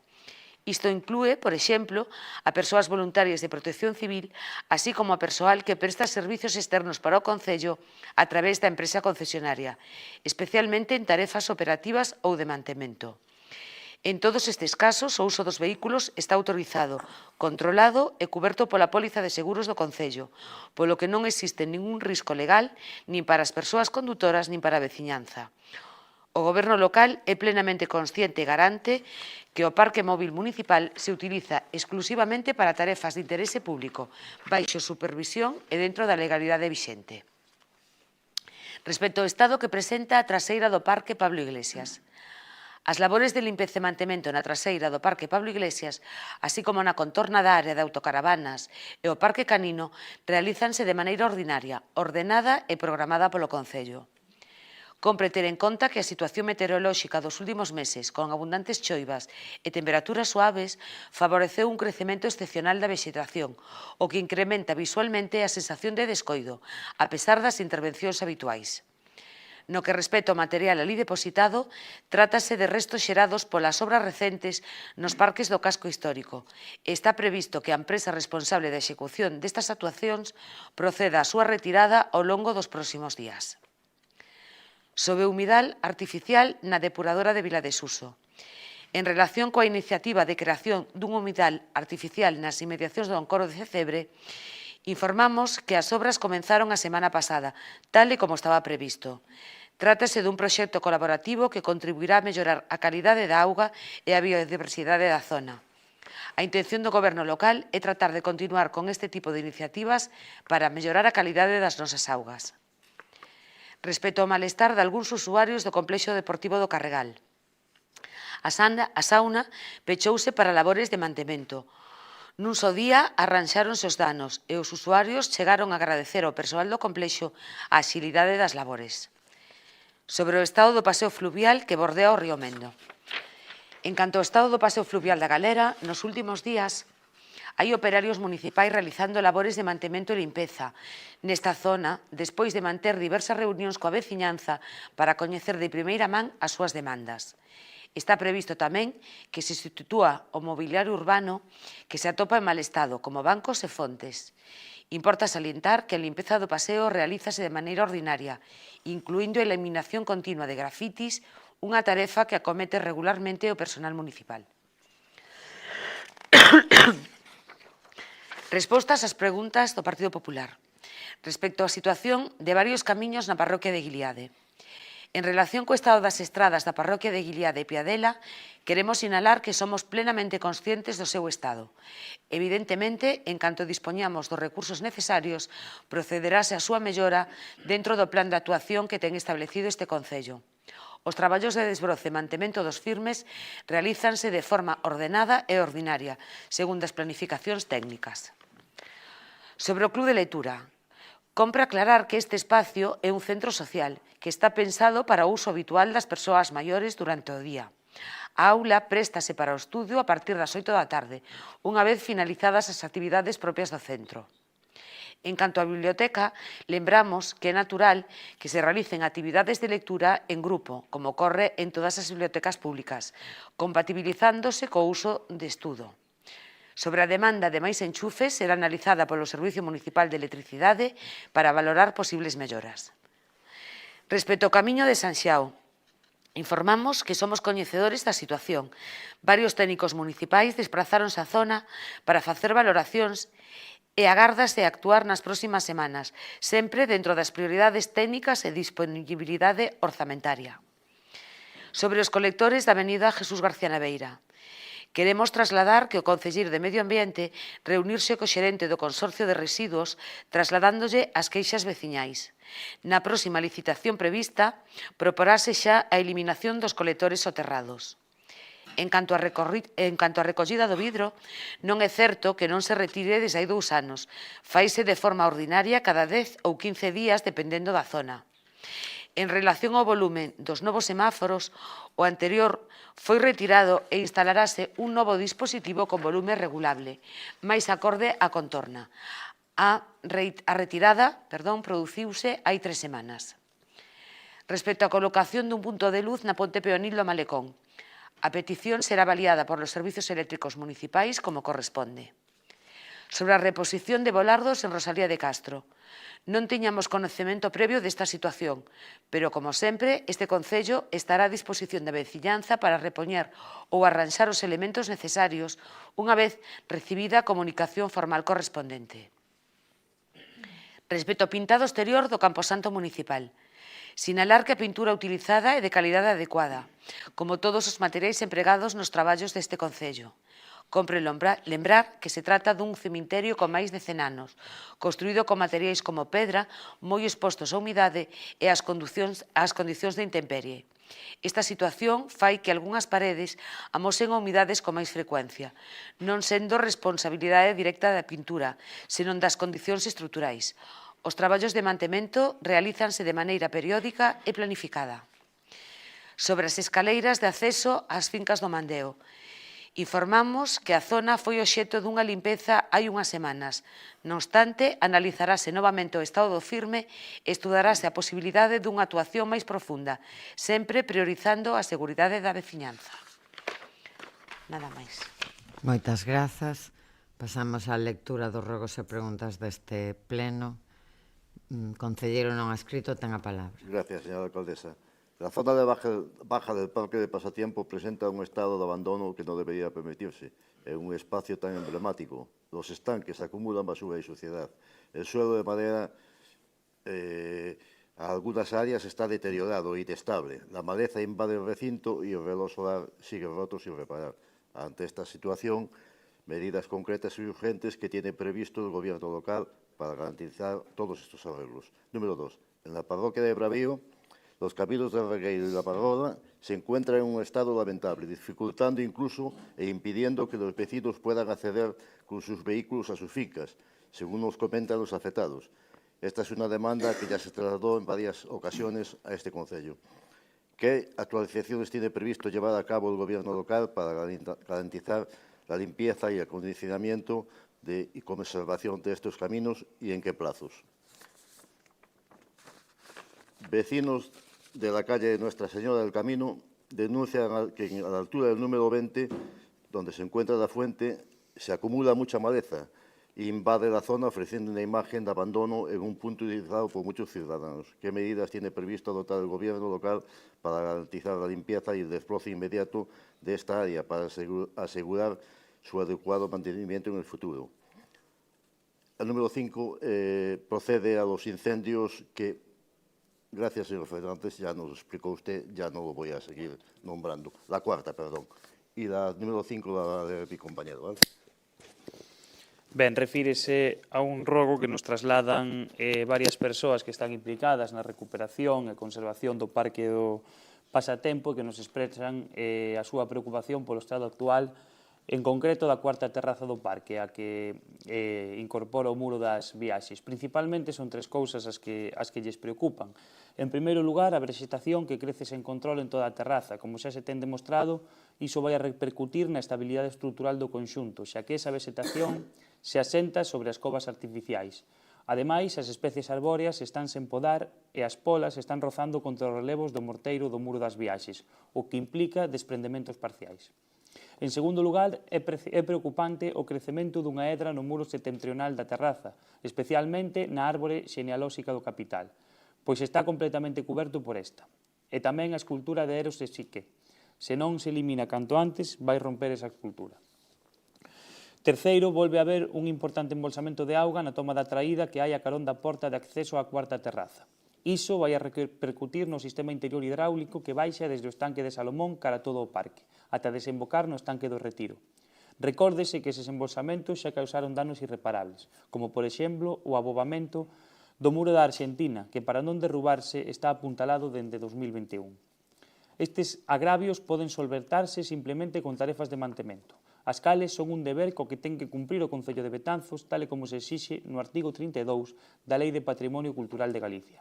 Igualmente, o Concello ten o deber de retomar as visitas públicas gratuítas nun número mínimo de 4 días ao mes durante polo menos 4 horas ao día, de acordo co artigo 48 da mesma lei. Esas visitas son trascendentais, pois superado o número de 4 poderíase exixir o pagamento dunha taxa aos visitantes, tal e como se reflicte no plan director, para que o Concello tamén obteña ingresos e, ademais, contribuirían ao mantemento do que carece o xardín. Por todo isto preguntamos: cal é o estado actual da xestión e responsabilidades compartidas entre Xunta e Concello sobre o Parque do Pasatempo?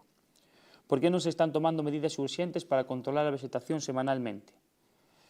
A Lei de Patrimonio e o Plan Director estipulan a necesidade das visitas guiadas. Por que non se está cumprindo este deber por parte do Concello? Que accións concretas van implementar para manter e protexer o parque, especialmente a cuarta terraza? Como se garantirá que o pasatempo non quede exento de novos financiamentos fronte a outros novos bens de interese cultural que tamén requiren investimentos, como, por exemplo, Lourizán? Moitas gracias e boas noites a todos. Señor concelleiro non adscrito, non se pode seguir as indicacións do plan director para o que ten conta e non para o que non. As actuacións no Parque do Pasatempo seguen estrictamente as indicacións do plan director. Estrictamente. O pasatempo neste momento está en obras. En obras. Estáse executando a segunda fase de rehabilitación do Parque do Pasatempo. Segunda fase na que, como sabe, toda a corporación houbo uns fondos europeos para bens de interese cultural no Camiño de Santiago e segunda fase que licitou a Xunta de Galicia. Está en obras. En paralelo, fanse as labores de acordo permanentemente cos redactores do plan director. Permanentemente. Eu comprendo que hai, todos poderíamos dar aquí opinións.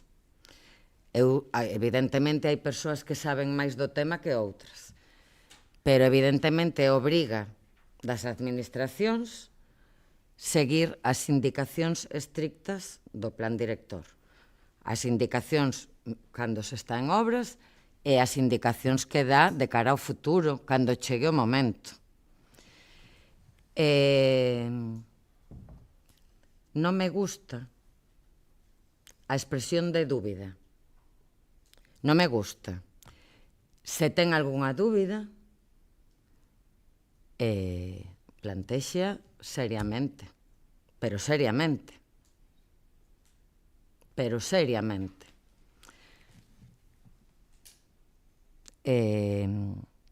A seguridade en moitos temas, en moitos, hoxe citouse en varias ocasións, debe ser a prioridade.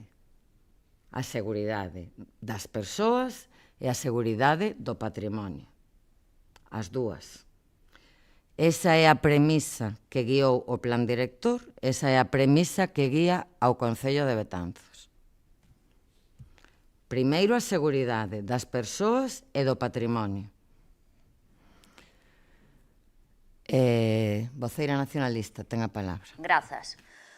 O día 28 de xuño conmemórase o Día Internacional do Orgullo LGTB, en lembranza das revoltas de Stonewall de 1969. Máis de medio século despois foron dándose conquistas de dereitos básicos para este colectivo grazas á súa loita infatigável. No obstante, resulta preocupante algunhas cuestións que teñen que ver cos dereitos das persoas LGTBIQ+, como a carencia de espacios seguros en certos ámbitos, a desigualdade no trato ou a carencia de medidas concretas para combater a LGTBI-fobia. Por iso, rogamos ao Pleno do Concello de Betanzos que reafirme o seu compromiso con este colectivo, visibilizando a data do 28 de xullo coa exhibición da bandeira LGTB nos edificios municipais, como xa se ven facendo, e materializando a proposta que o BNG trasladou á Comisión de Nomenclator para denominar o Parque da Beira do Mendo como o Xardín do 28 de xuño. 2. As persoas vinculadas coa práctica deportiva do skate expresannos o seu malestar pola falta de concreción á hora de dar pasos para a construción dunha pista de skate no Concello de Betanzos. Como xa foi indicado dende o BNG en sesións plenarias anteriores, existe un proxecto de execución de pista dende o 2011 que non foi executado por falta de fondos económicos.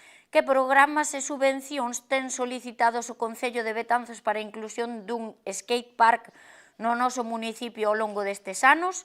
Ten o Concello de Betanzos participado nalgúnha liña de subvencións que permitisen a construcción desta infraestructura?